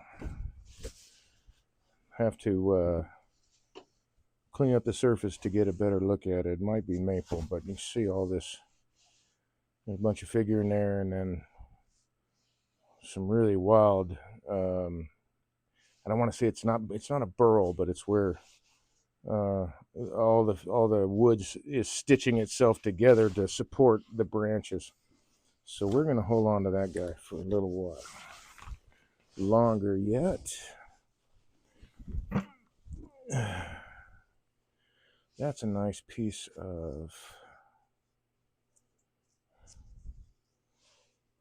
American chestnut. Orange and 76. My German teacher in college gave me all the list of the walnut tree and trays for handmade homemade. I got nice and everything was for 13. Then gave all the walnuts to the POW except the 2 fried pieces. Okay. Very, very cool. It's nice when you find gifts like that, I guess. It would be a gift, yeah. Finds like that are awesome. So here's another piece of crotch wood. It's a very odd shaped one. Let me get this bark off of here.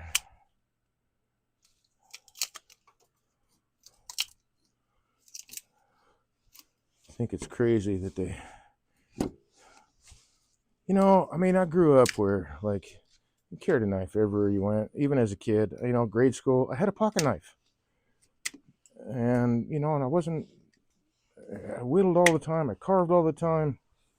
And nowadays, you know, you get in trouble, you go to school with a knife, which is crazy. Okay, this I think is probably elm. Does it fluoresce? Does not. Say, do you prefer spindle style turning over the usual Woodturning side grain? Ooh, that's a really good question. I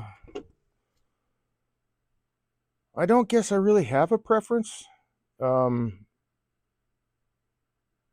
me, it's just like what the wood grain is going like, and so if it looks better one way over another, spindle orientation or bowl orientation, I'll choose whichever one looks better to me. So this will be a nice hollow form, so I'm going to do that. This is a piece of crotch wood. You can see the pith of one branch here. This branch is completely gone. There's bark inclusion, but you can see part of that branch structure there. That's going to be a lot of wood to turn away, but it's going to be a wild looking hollow form too. Let's see. If I knock all this off and that off, I think I might be able to get this into the bandsaw possibly. And then I can get a flat surface here, a flat surface here, and I'll be in the proper orientation for what I normally do.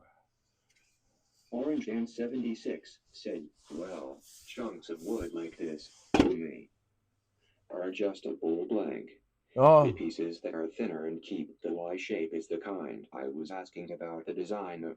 Right. This is like a quarter of one of those Y shapes. So I'm intending on trying to go right through there. So I'd have to cut this off flat and then cut this off. And I'll probably cut a bunch of that off with the bandsaw just so I don't have to worry about balancing it. But the plan for this piece is to be a hollow form. It's be just the same. I'll go right through the crotch and hollow it that way. But I need to get this on the bandsaw. So we're going to set this aside because I don't want to take the time during a broadcast to run that into the bandsaw in the inside. So what else we got here? Let's see. I got a couple of nice pieces of wood. Oh, that'll be an interesting one. Yeah, we'll go with that one. Is because when I asked about turning the Y on its side, you said it would be harder because of the side grain. Yes. It would be more difficult turning only because you're more, well, no, not harder because of the side grain. It would be harder because of the end grain. So if I had the grain running perpendicular, rather, not perpendicular. Wow. Yeah, it is perpendicular. If I had the grain running perpendicular to the lathe, then everything that I'm turning is going to be end grain, depending on the piece of wood. Orange and 76 said, oh yeah, that's what I meant. And if I do it in spindle orientation with the Y, like this has got 1, 2, 3 branches on it. But everything is going to be parallel with the ways, so it'll be easier to turn because I'm not going through a bunch of end grain. It'd be easier to hollow too because I'm also not going through a bunch of end grain. I've done both. I guess when I'm doing hollow forms, I prefer to do it. If I do a hollow form, I prefer to do it spindle orientation, just because it's easier to hollow and not beating up, a bunch of end grain on the inside. But again, it depends on the piece of wood. I see. Let's see, where did that Orange and 76 dude go? said, and let's There it tear is. out, I presume. Ash Much Love said, I may or may not have stalked your socials. Absolutely beautiful work. Thank you. And thank you for your service. And beekeeping? OMG, I'd love to get into that. Beekeeping is, it's awesome. I think they are absolutely amazing creatures. It is a shame that there's been a huge record die-off of honeybees. And that's the only pollinators they're tracking. They're not tracking wasps or any other kind of native bee. 55% this winter. Wow, yeah.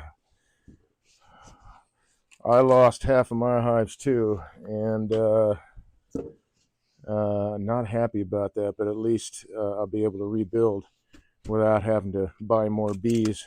But I did start both of these, wood turning and beekeeping, as therapy. So worldwide numbers. So wow, man. Orange and 76 said, law. I met a guy that is a beekeeper and also raises bees for cannabis honey. Oh, okay. So he has to mix the honey with the cannabis then, because cannabis is wind pollinated, not insect pollinated. But cannabis honey, I imagine, is still pretty awesome. Much love. Ooh, that's awesome. Let's get rid of that bark. But yeah, I am a beekeeper. I'm involved with Heroes to Hives. I'm on the board, advisory board for Heroes to Hives, which is a program that teaches veterans and their dependents, active duty too, I mean just military, and their dependents to be successful beginning beekeepers. I've been a beekeeper myself for, this is my 8th year now. Much love said, yup, I just put my info in for next year's course. Ash Much Love. Nice. That's so amazing. Less than 3. Orange and 76 said, Viking Tree and Stump in Michigan, near Detroit. The main guy is the beekeeper that does the met honey. Okay. Yeah. So and Here's the Hives program is free to veterans and their dependents, by the way. It is too late to sign up for this year, but yeah, glad you got on to next year. That's very, very cool. It is an awesome program and a lot of really groovy people. So I'm assuming that you're either a veteran or dependent, and I'm going to say to you, thank you also. If you're a dependent, you were the support system for the veteran that you were dependent of, and if you were a veteran, well, it's I know veterans do get recognized, but the families of the veterans don't really get recognized that much. And they're part of the whole thing. The veteran didn't do it on his own or her own. Most of the time, if they've got a family, that family went through all the shit too. The moves, my two oldest kids are, and I still call my daughter a brat because she's a military brat. And she's a brat, but I always, but I've called her brat. Since she was small. Much love. Say LUL. Yeah, I'm never gonna not call her brat. That's just. She's called me old man since she was 8. So I'm gonna call her brat. So this is gonna be a bull. Maybe it's gonna be in a bull orientation. I want to see what's gonna happen with all of that compression wood, all of this compression wood, all of that compression wood. Yeah, I'm looking forward to this piece. So we're going to turn this one next. I can already see that there's going to be figure by all this compressive wood here. Now, compression wood is not necessarily a bad thing. If you're working with a spindle-oriented piece and you've got your wood, especially when you're cutting it down, you got to be careful of compression wood. Compression wood is where the wood is building itself up to support something itself somewhere, or there's damage to the tree, and the tree basically it's just support. It's the tree knitting itself together even harder to support, say, a branch like it is here, and that's what all these little groovy lines are for. Or in the crotch of a tree, or if the tree is leaning over a bank, the compression wood will be on the back side of the tree to hold that tree up. When there's weight on a tree, then the compression wood would be on the front side of the tree where the bend is. So when you're cutting the tree, you have to be aware of that. But compression wood, when you're turning, that's what I look for to get figure in it. And that's what all of this is. So I'm really looking forward to seeing what happens with this, man. It's a nice piece of maple too. So, oh man, and it's split. Golly, I hope it's not bad. We're about to find out. This is a nice solid piece of maple. And we are going to, let's see, I need to bring that point out a little bit more. So we're going to twist this guy. Not just soak it in some wood glue and call it a day. JK.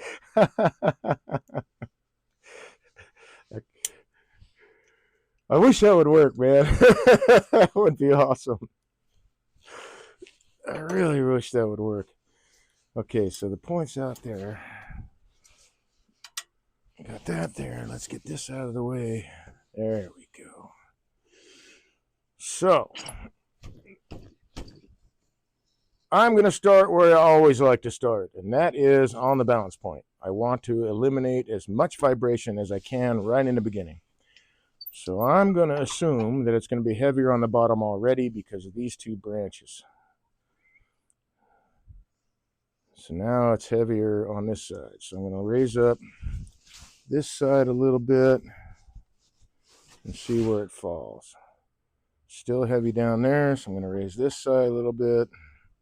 And I'll keep working my way back and forth until I get to where it balances between the points. So now I got to bring this up a little bit. No, it's still a little heavy in the bottom, I think. Oh, nope, that might be it. So wherever I turn it, it's not moving. And it's only supported by the points. Very, very small points, or a very, very small point into the wood. Beautiful. So I want to start this way because I'm eliminating a ton of vibration right off the get-go. I don't want vibration. Vibration is not a good thing when you're turning. It definitely can make a difference in your cuts and how the shape takes form. So I want to start on the balance point, wherever, as close to it as I can get anyway. Uh-oh, I hope that didn't lose. No, that wouldn't have gone anywhere, right? Yeah, that wouldn't have gone anywhere. So I gotta crank this down, make sure it's secure. I can move it pretty easy still. I think I'm gonna bring my tailstock closer so my quill isn't, it's only out about 1.5 inches, but I can eliminate some of that.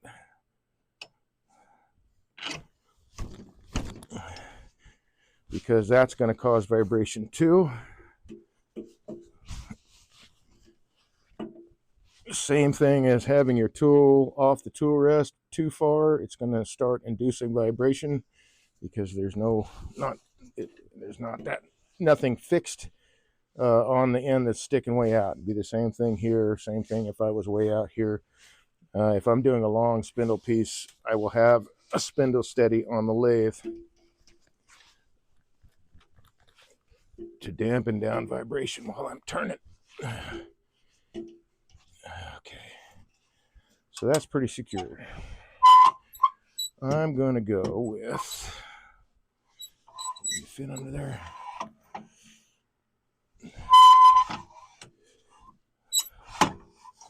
My longer tool rest here.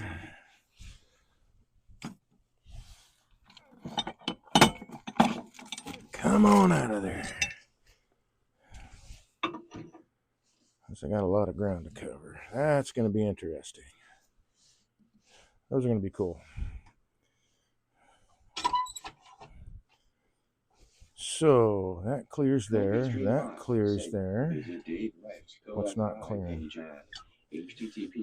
That's clearing. co-fi.com/HIIMDAVE ? There we go. All right. So I've eliminated as much vibration as I can from the very beginning, which means I'm going to be able to pick up the speed of the lathe. I don't have to start really, really low speed because, it's chunk, chunk, bump, bump, because it's out of balance. Now that it's in balance, I can bring the lathe speed up. So all this air that I'm cutting can go by the tool faster because I have the lathe speed up. That might be okay. So let's start giving this guy some shape. Let's see, I'm going to have to cut that off and that off.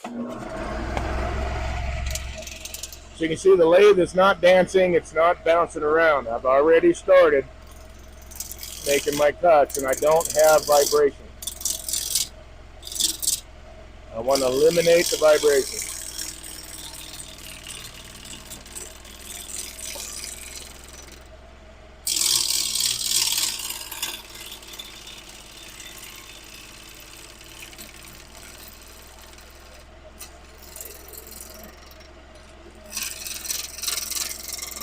And I'm looking way out here for the ghosting because I can't really see it down in the shadow underneath the tool rest here. I can't see what's happening, so I'm following my line up here.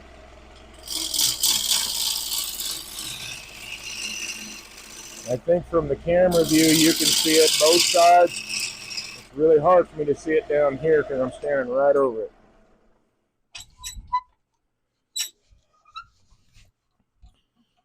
And it's definitely making the turning go a lot nicer because I don't have a ton of vibration that I got to fool around with.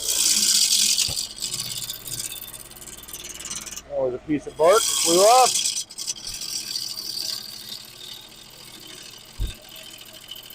So that as you hear it go around like that, I mean it's not really loud because I have a smooth cut, but that sound is me cutting a lot of air. The wood's coming around and then making contact. So there's air there, air there, air there. That's going to be a nice like triangle shape. Wow, man, hopefully I can like capture as much of this as possible.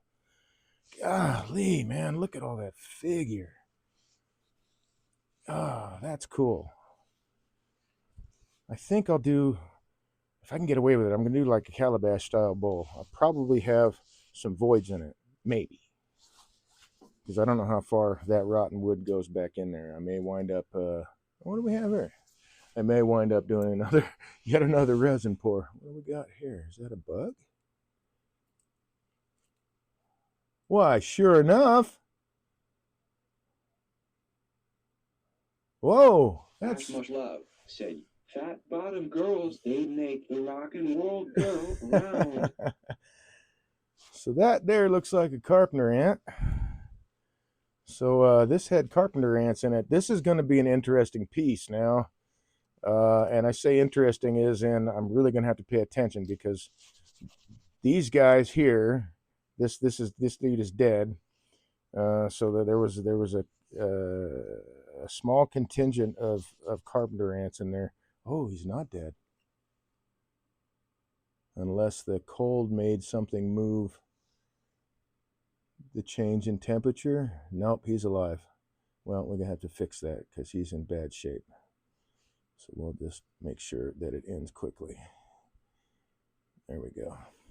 So there's going to be hollows in there that I'm really going to have to, that's information I need. So you'll see me stop and check things out on a regular basis because I'm reading the wood as I go. That's another reason I like to start between centers because I can move the piece anywhere I want to. If I already have it in a chuck, I'm stuck with one fixed location. With between centers, I can go anywhere I want. I can move this piece in any direction to take advantage of a feature or a thickness of the wood, something like that. And being able to start off on the balance point, I mean, is just tremendous. Okay, that's about. Let me move this guy. Nope, not that one. This one. So I know everything's still going to clear. I'm still going to check.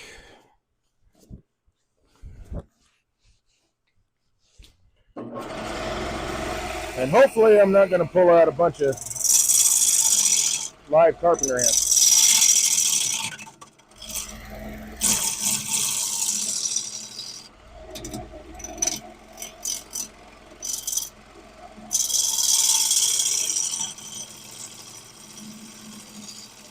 But if I can pull it off, I'm going to do a calabash style bowl because the shape of the wood already is there.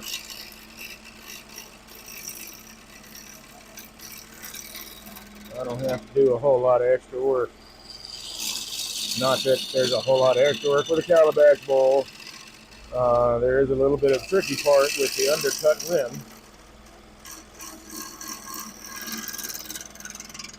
But this piece, the shape of this piece already lends to that style of bowl. All right, so clearly, yeah, I still got a bunch of air. So let's take some more of this stuff off. Let's take a look in here. Nothing going on. That's pretty much, there's nothing there. So there was some carpenter ants in this dude here. It may not even go all the way through. I can see that there's a split, but I don't think that's going to affect the piece very much unless this is still somewhat green, and that is very cold. So this might still be somewhat green.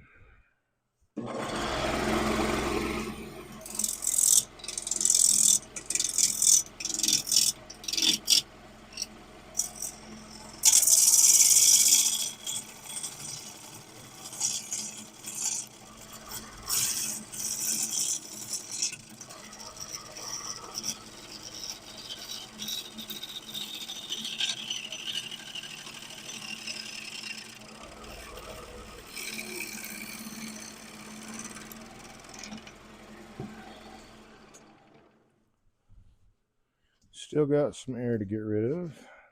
Maybe. If I don't know, if there's any way to save like any of this natural edge stuff, I'm going to try to do that, but I've got to get rid of this.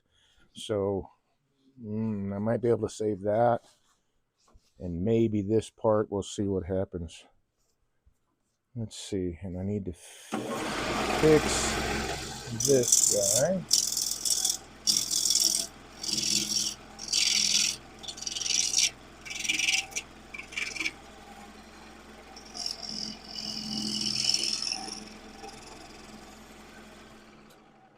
And you see me, I'm going off the tool rest a little ways.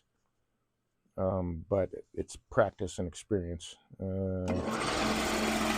I do work at keeping the tool, or at least the cutting action, happening as close to the tool rest as I can, because that's where I want the force of the wood cutting itself on the edge to go. I want it to go down into the tool rest and not into me. The whole idea behind all the stuff that I do is to make it safer to turn, less damaging to the body. We don't want to start off with a big heavy piece that's bouncing around, because all that force is going to get transferred right into you.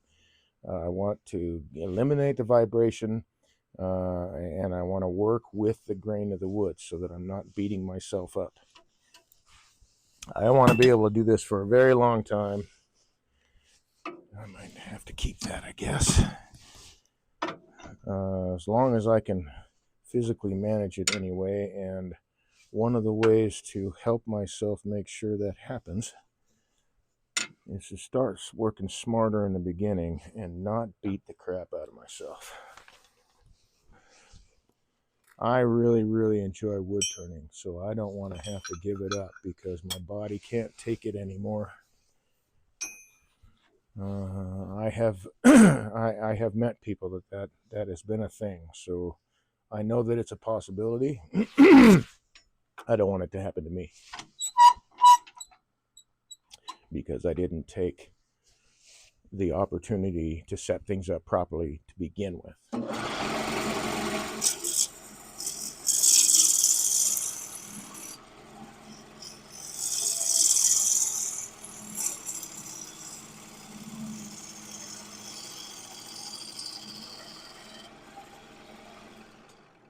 Let's see how we're looking here.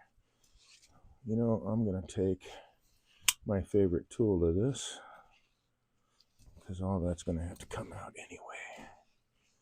And I want to see. I'm not seeing any more ants in there, so I'm going to say they didn't make it very far into there before this tree came down.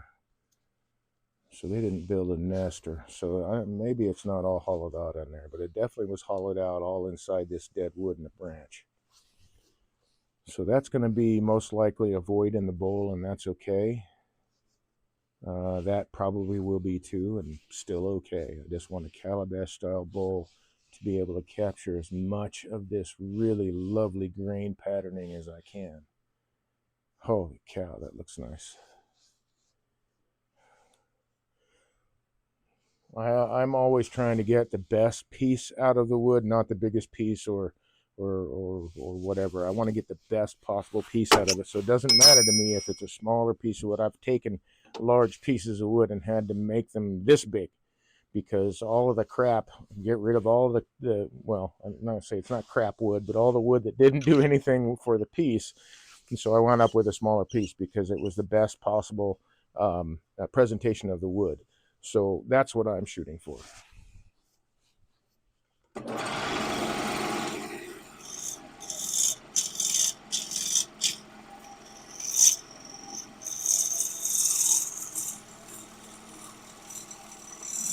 Oh man, that's an odor I won't forget. She's got an interesting odor when it's turned. Almost kind of, I'm trying to figure out how to describe that. Oh, no, there's something happening there. So they did get in there a little bit further. That looks like an egg or a grub. Ah, that is a worm. That is a beetle larva. So that's something entirely different. So those carpenter ants may have been going after these guys. So if I've got these in there,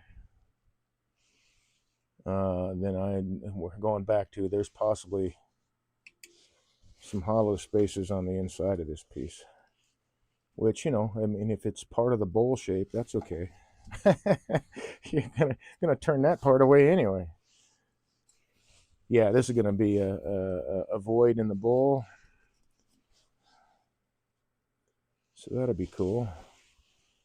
Whoops, turning it this way. Ash much love, say. So beautiful how one tree can house so many different insects and animals. Right? Yeah, I agree with you.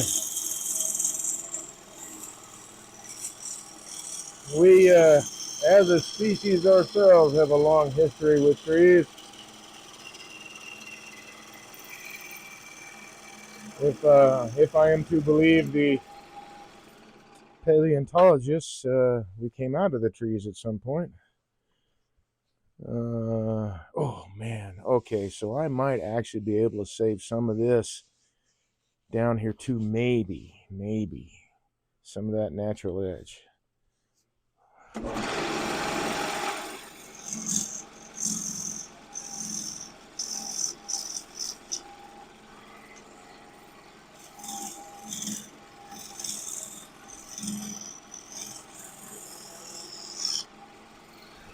how that looks.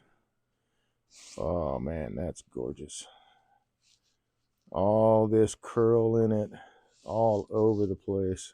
All kinds of curl there. Yeah, this is definitely going to be a pretty bowl. If it survives, I still got a split. I don't know where it goes. I may stop. Well, let's see. I may stop and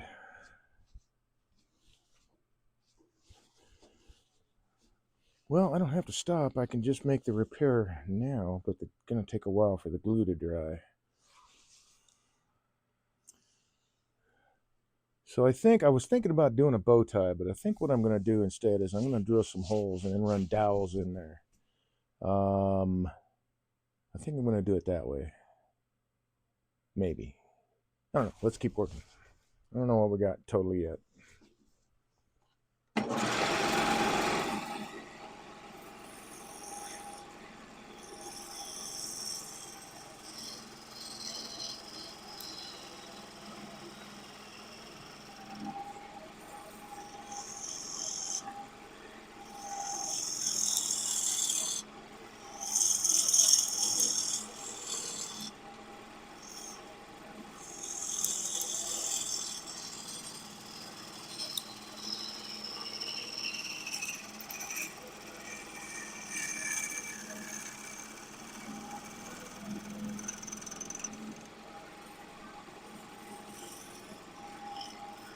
So turning should not be like, I don't know, a workout. I don't think it should be a workout. So everything I'm doing, it's using my own body mechanics, and it's using the rotation of the lathe, the placement of the tool, ABCs, anchor, bevel, cut, all this to make sure, or work at making sure anyway, that I don't get beat up by this chunka running around kind of turning. And I like, as you can see, I stop and assess the wood often.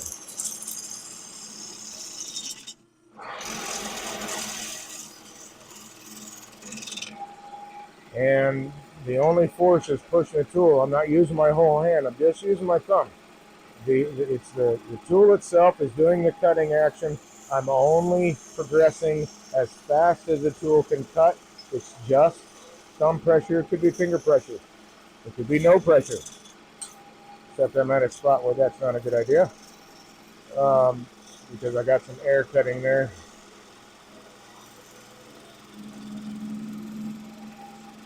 So it shouldn't be a whole lot of work. I don't believe it should be a whole lot of work. Starting to close up on that split, but I'm pretty sure I'm going to have to do some kind of repair. I've got to get rid of that pith too. I'm just not sure how deep it goes in there, but it looks like it's starting to close up a little bit. So, man, I really want this bowl to survive. this is looking pretty, so I'm going to do what it takes so that it does. Said, how long have you been turning wood? I have been turning wood since 20. I kind of started in 2015, but really it was the latter part of 2015 that I got started turning as a therapeutic endeavor. But I really started, I found out I had a knack for it and just fell in love with the whole thing. So in 2016 is when I really started taking off with it. So I guess since 2016, I'm not going to count 2015. I guess I could. I mean, everybody starts somewhere, right?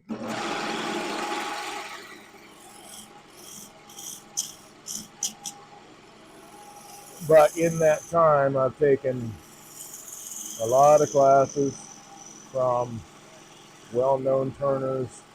I've done a lot of practice.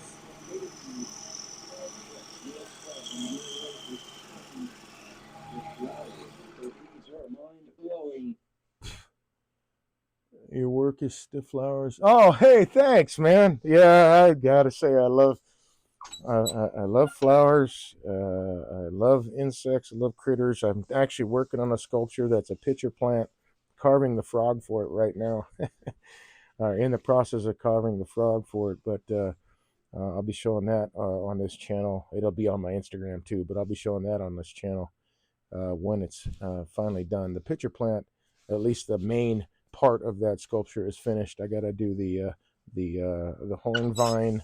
The reason that they call it a pitcher plant, the part of the leaf that looks like the handle of a pitcher.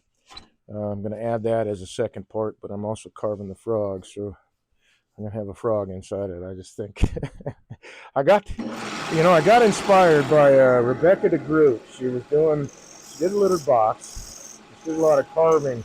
It was partially floral, partially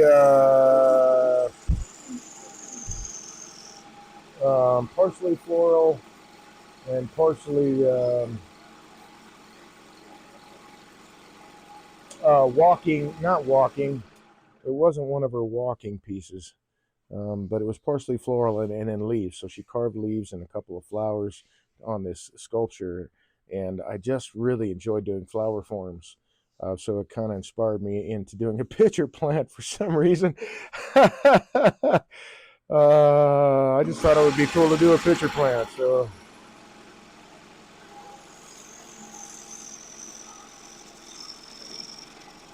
a calabash style bowl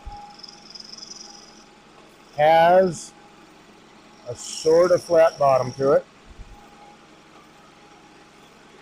Um, it was a calabash style bowl from my research anyway, my trying to poke around, it's a community service bowl, right? So it's kind of got a flat bottom, but people can kind of tip it towards themselves to spoon stuff out, and it'll go right back to where it says. It usually sat in the middle, had stew or something in it. So you want a relatively flat bottom, not a round one, so it can slosh stuff around. And then the undercut lid, or not lid, although they did make lids for some of them. The undercut rim itself also, when the bowl is tilted, it helps keep the whatever contents of it in there, because the bowl is not curving like a normal bowl; it's kind of curving in. So I like that shape. I think that is a cool shape.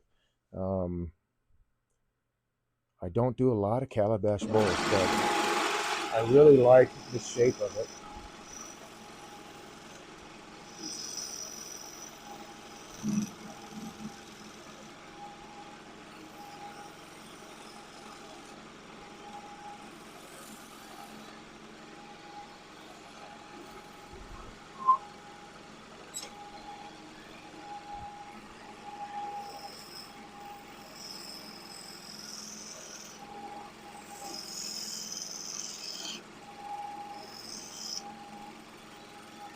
See, it doesn't quite look right.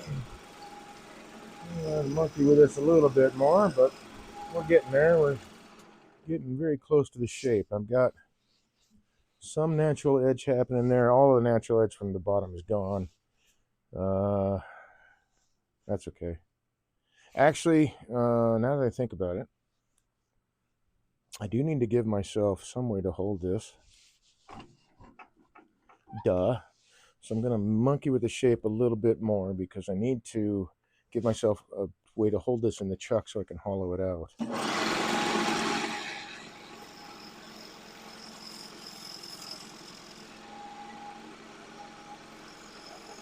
But I did need to adjust, there we go, the curve of the bottom anyway.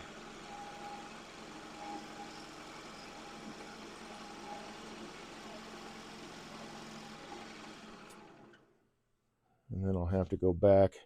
I'm going against the grain as I'm cutting. All the grain at this point is running perpendicular to the lathe, and I'm cutting straight into that. So this is all end grain that I was cutting going that way. But I just wanted to refine the shape a little bit better. Now I'm going to go with the grain support. That is pretty much the shape that I want.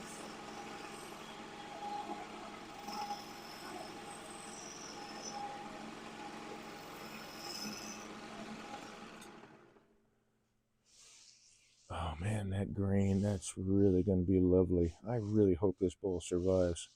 I don't know what's going to happen with that split. I'm going to have to repair that. I'm not sure if I'm going to do a butterfly or... I'm going to have to repair that before I hollow it out too. So this will be another... I'll put this in a plastic bag, and over the next day or two I'll get that repaired and then turn it again. I don't want to change shape too much. It is apparently still a little green, so if I start making the walls thin now, it's really going to change shape, and that could take that split and cut it wide open before I get a chance to repair it. And I think my spindle gouge just fell. Yep. Need to grab my spindle gouge. I'm still going to have a what's this? Oh, yeah. Tool rest. Spindle gouge askew can go back.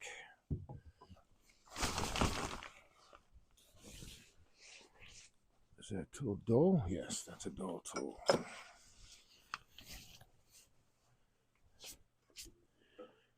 Sorry about that. Lost track of exactly what the heck I was saying, but I want to give myself a good hold here. I'm going to take it down a little bit more. Ash much love. I'm a little concerned about that. Good.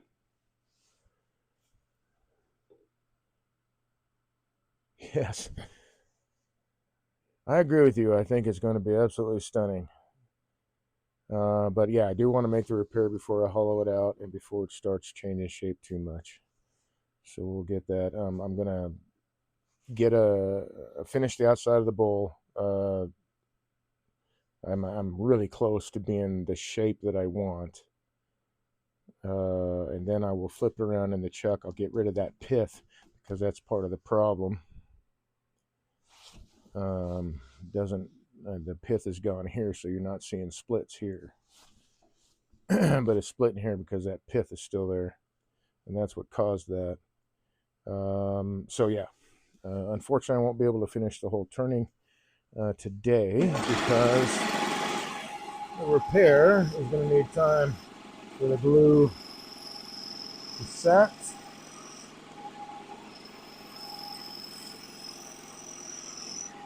And again, I really want to do it before I get the wall. It's too thin.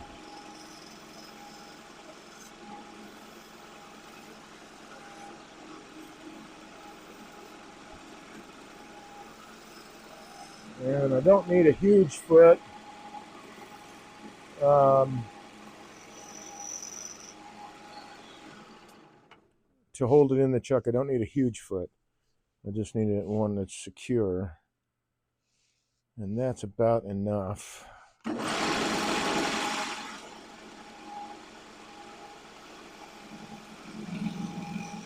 right there.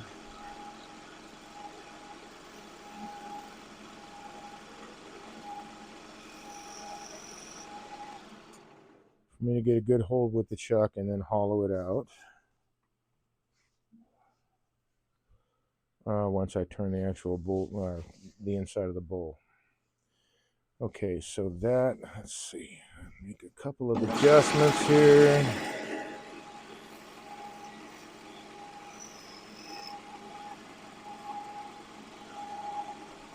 I'm going to take that out of the tool handle here in a second. I'm going to take and do some shear scraping here in a minute.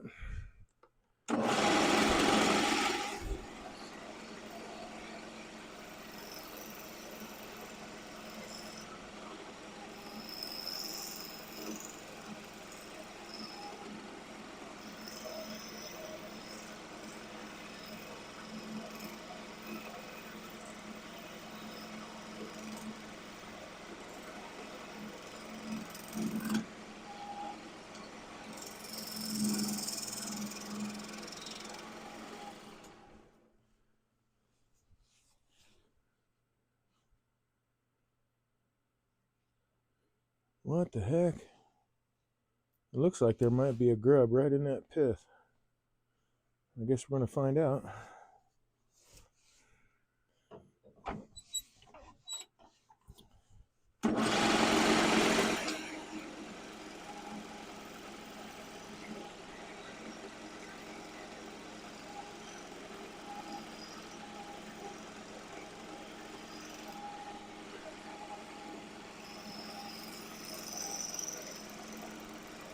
I may not plan every little bit out.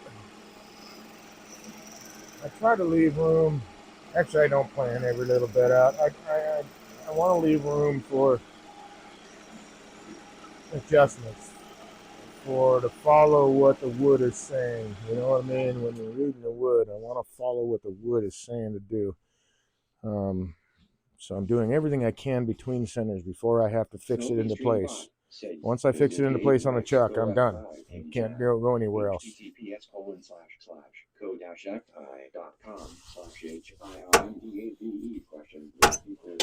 Okay, so I'm going to do some shear scraping now. Don't need a handle for that. Scraping and shear scraping are very, very safe cuts. What I was doing was some scraping. I can do it without the handle. I'm on the bottom wing, not the top wing. And I'm keeping a gap between the top wing and the surface of the wood so I can see where it's cutting down in there as I scrape.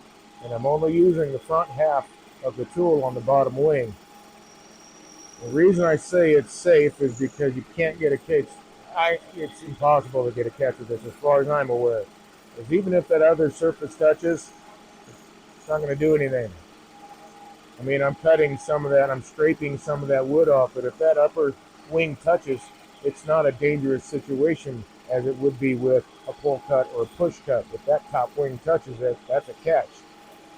But in a scrape or shear scrape, and this is a shear scrape, again, I'm working on the bottom wing, so even if that top wing touches, it's not going to do anything seriously damaging to myself or to the piece.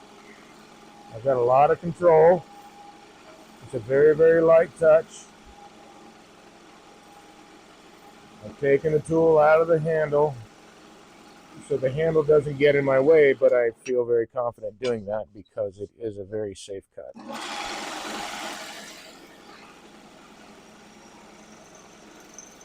I'm trying to eliminate as much sanding as possible.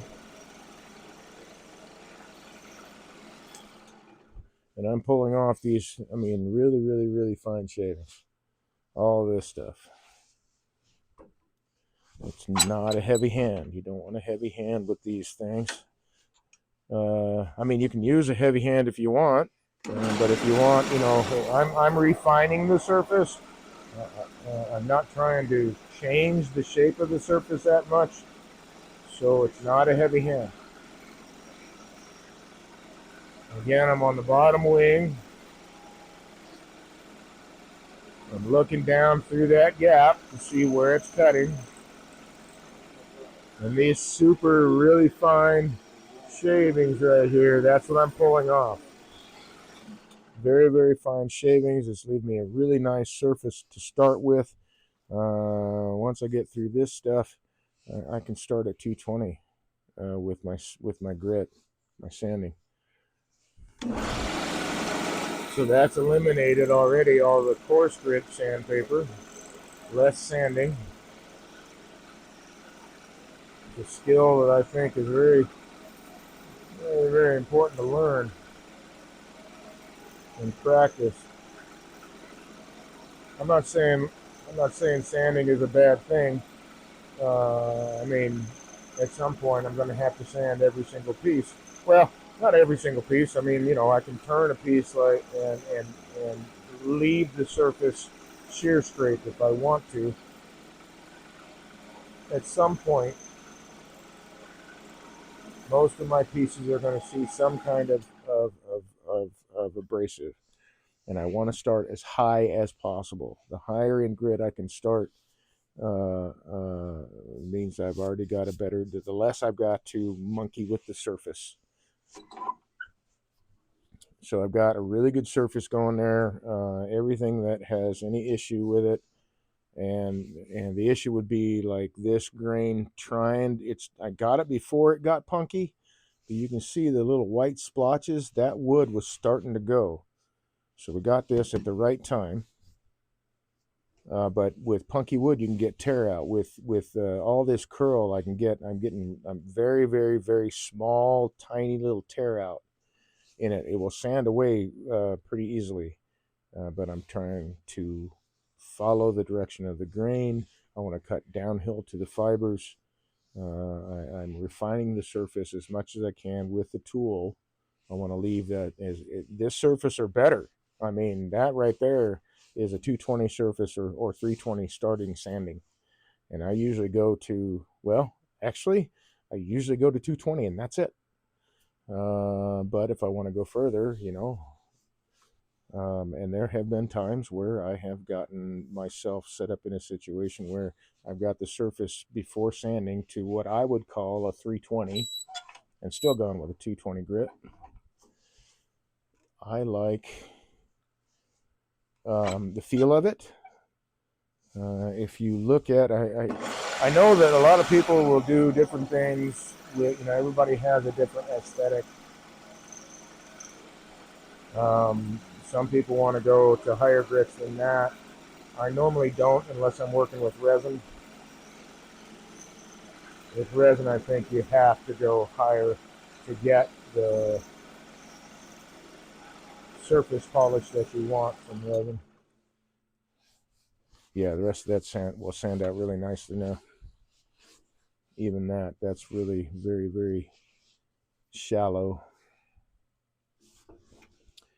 tool mark, but the rest is very, very clean. And that tool mark came from bouncing off this hardwood and getting a little bit of a tool mark there, and before it contacted wood again. I've got a good, wow, that's actually fairly hard, but I can see there's a bore hole there and a bore hole there, so there might be worms still inside. All right, let's flip this around in the chuck. I can knock that pith off and get a flat top, and then I'm going to put it in a bag until tomorrow when I can get that repair finished. Be a lot nicer in daylight anyway.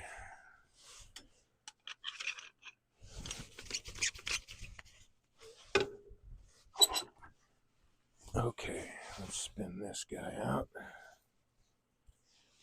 And Dave Dalby, if you are ever watching this, man, I just want to say again, thank you. Thank you for showing this on your Instagram channel, man. This is so much nicer than trying to beat this thing out of the headstock. Just spinning it off with a wrench, man, man, it's huge. It sounds stupid, but it's huge.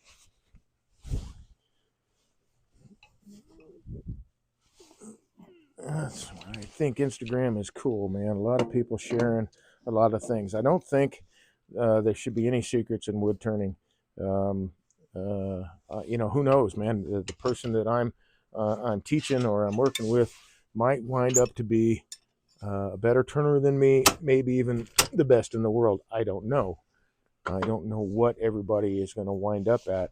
I can only see things from my perspective, but I don't want to hinder anybody.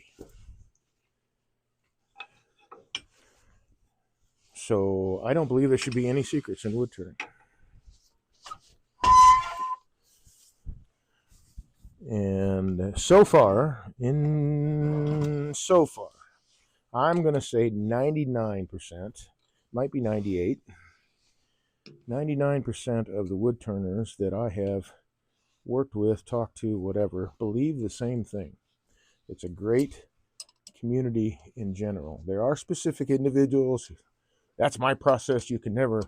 It's not like, and I'm thinking, well, if it's a process that you thought of out of 8 billion people, pretty sure there's someone else who might have thought about it too.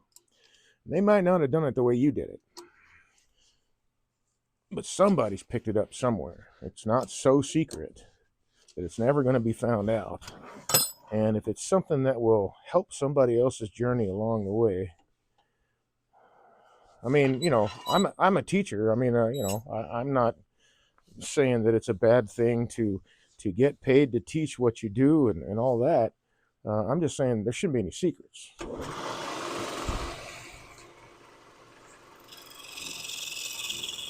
Everybody that I work with, they're going to get everything that I know in whatever time we have to work with. And I'm learning more and more all the time. I want to pass that on. I love teaching.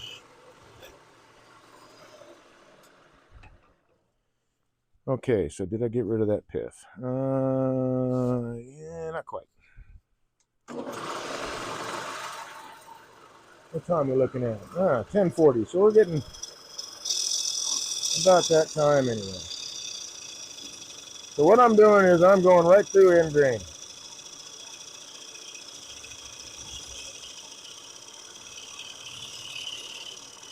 Because all the grain is running that way.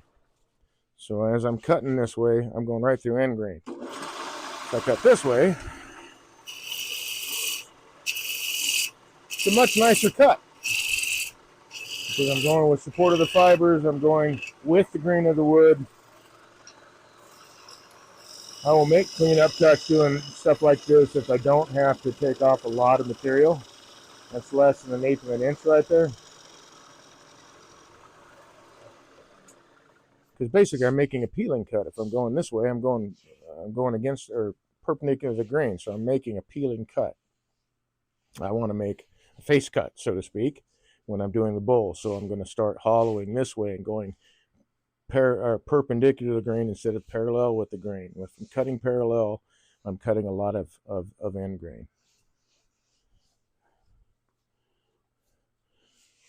Yeah, so if I mark a halfway line right here, all of this is I'm cutting this way, or even if I was cutting this way, doesn't matter. This half, that's all end grain. If I go to this half, guess what? It's also all end grain. So I'm cutting end grain all the way around if I'm cutting into the wood this way. Makes for a more difficult time turning. Get really nice curls. Might be able to save that. Oh man, bummer. So the other natural edge is pretty much toast. It's gone. Might be able to save that, but maybe not. We'll see once it gets repaired. And then I turn that surface so that I can turn that repair flat. But that overall is the shape of bowl that I was going for, so I'm really happy with that. So now that I got rid of the pith, I'm going to go a little bit further in. Maybe about another 1/8 of an inch. Just to make sure.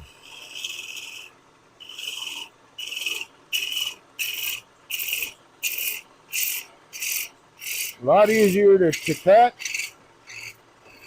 A lot nicer shavings. Now I'm going to take a small peeling cut. I mean, that's essentially what this is. I'm going parallel with the grain.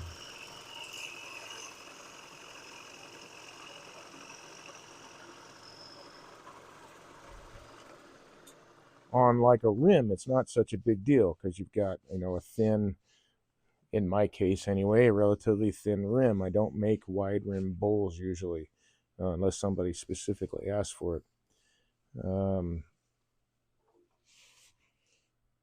So I'm taking very, very thin cuts there.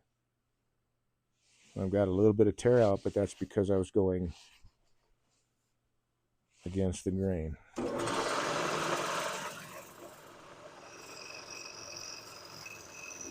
All right, so this guy's got to go in a bag. I want to see what that grain looks like. Oh, wow. Oh, man, there's all kinds of curl just shooting all the way across this guy. I cannot wait until we get down in the bottom inside of the bottom of that bowl, because there's going to be more curl towards the outside of the tree. In this case, anyway, with those three branches, man, this is going to be a really, really nice bowl. I'm glad I found that piece.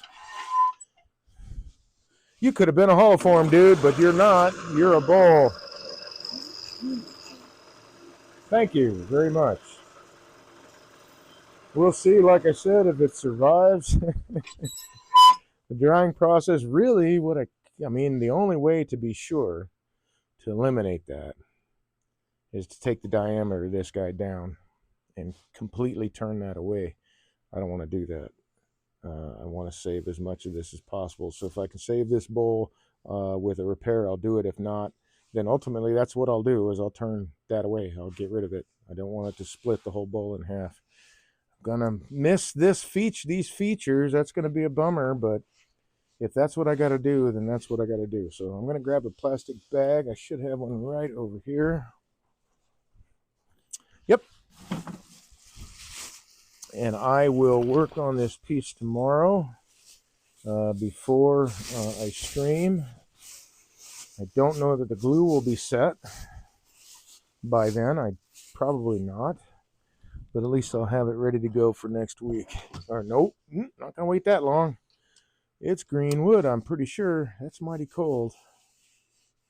It's not wet, but it's definitely cold. So it's greenish. Oh, whoa, no, don't take it off yet. Okay. I want to mark where it's at in the chuck jaws on this particular chuck.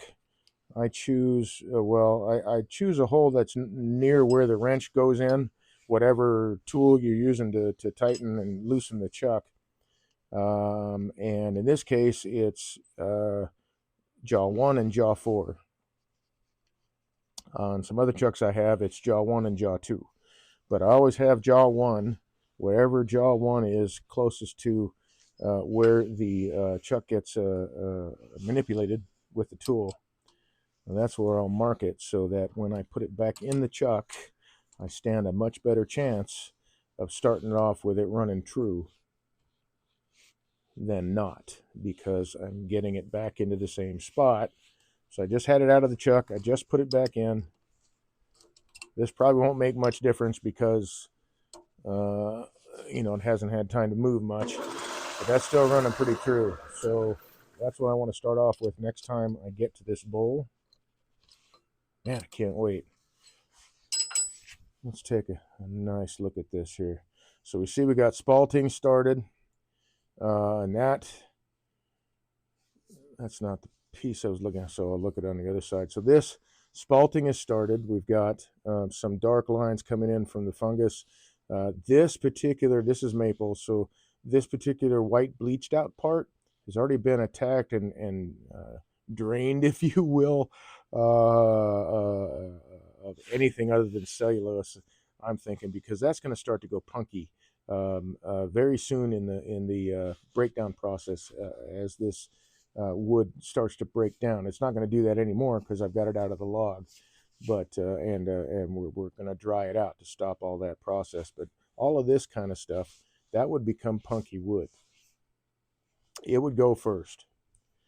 So we got to adjust the right time. It's got some really, really nice spalting figure. This is the beginning of the spalting process, so there's not a lot of black lines and stuff like that. They see a little bit of coloration in there, but it's not far along enough. You see a little bit of black lines starting there. You can see where the wood is bleached on the inside. That inner part there, like here and there, that would eventually become punky as the tree broke down some more. But we do have very beginning spalting, a lot of figure in this piece. So into the bag you go, because I'm hoping to save you. I'm hoping to save you. You have to live. You have to live. But if you don't, I'll find another one at some point.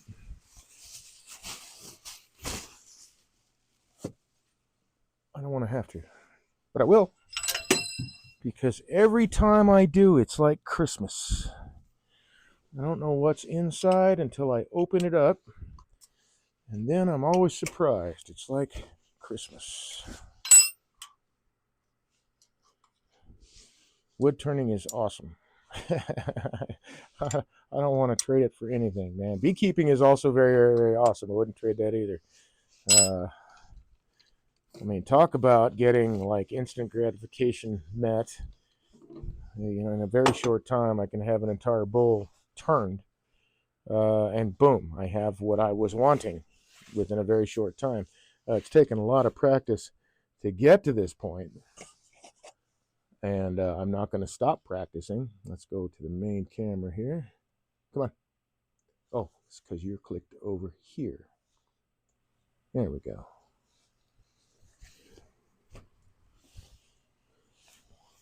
I used to be much more tech savvy than I am now. Oh my God.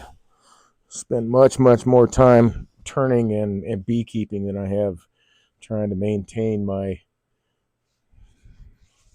internet cred, whatever. I don't know. Knowledge of the internet cred, whatever.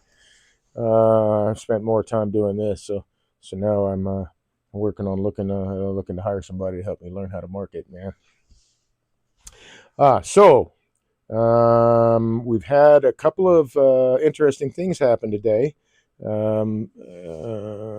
Had some splits, some things that caused me to make changes in what I was doing to where now it's going to be a casting project. So it's going to be a resin wood hybrid to keep the pieces together. With this particular bowl, I'll need to make a repair on that split in order to save the bowl. It's worth my time, so I'm going to do it. And it's worth my time because it's a gorgeous piece of wood. I'm going to give it my best shot. I may not be able to save it, but I'm going to try.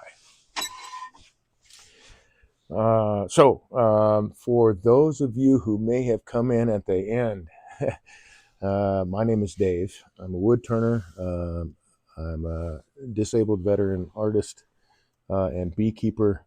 I started doing this stuff as therapy for PTSD, fell in love with it, found out I had a knack for it. So now my therapy is like, I don't know, man, it's amazing therapy. Let's put it that way. So I do my best to share that with veterans and people everywhere, but veterans too, especially because there are different. You are amazing. I'm so glad I came in with that late tonight. Thank you so much for streaming, and I cannot wait to see you again. Very, very cool. I appreciate that. In fact, you know what I'm gonna do? Let's see. Let's open. You know, I don't recall you being one of the people that follow me, but I'm gonna follow you right now. If this doesn't take forever to open up. Ash much love said, There we I go. did less than 3. Follow. There we go. So I am now following you. So I'm going to check out your channel Ash much too. love said, thank you.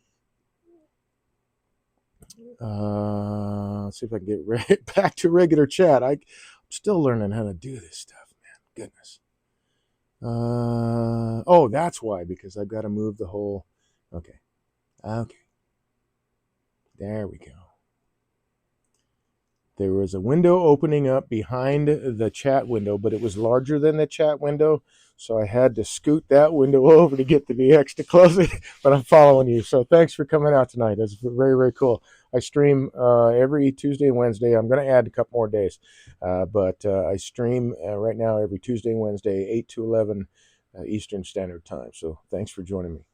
Hope to see you again on this channel. Appreciate the chat and the interaction very, very much. It's another one of the reasons I do this, man, for the interaction. I think the Twitch community is pretty groovy. All the people that I've met so far, pretty groovy people, man. So I'm really enjoying being able to stream and market myself, get out there in the world and all that. But being part of this community, I think, is pretty awesome. It's not like the YouTube community. I think they're all a bunch of weirdos. I don't know if that's true or whatever, but a lot more help. I've gotten a lot more help, a lot more advice, like pertinent advice that actually makes sense and is going to do something to further along my own streaming. Saying I pass those things on to people who have been streaming and maybe not know, and new streamers as well. I think there's room for everybody to be successful, at least in my brain. I'm hoping that's the case. 1 second.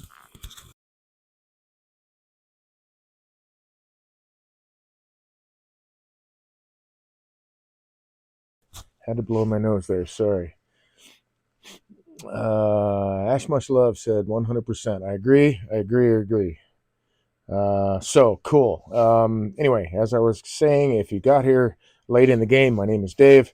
I started turning his therapy for PTSD. Found out I had a knack for it. Fell in love with it. Now my therapy, I'm trying to turn that. I'm working on making that a business. I spend a lot of time doing it.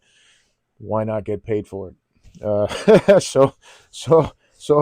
So I'm a wood turning artist, I guess. It's a lot of fun. Something I really enjoy doing.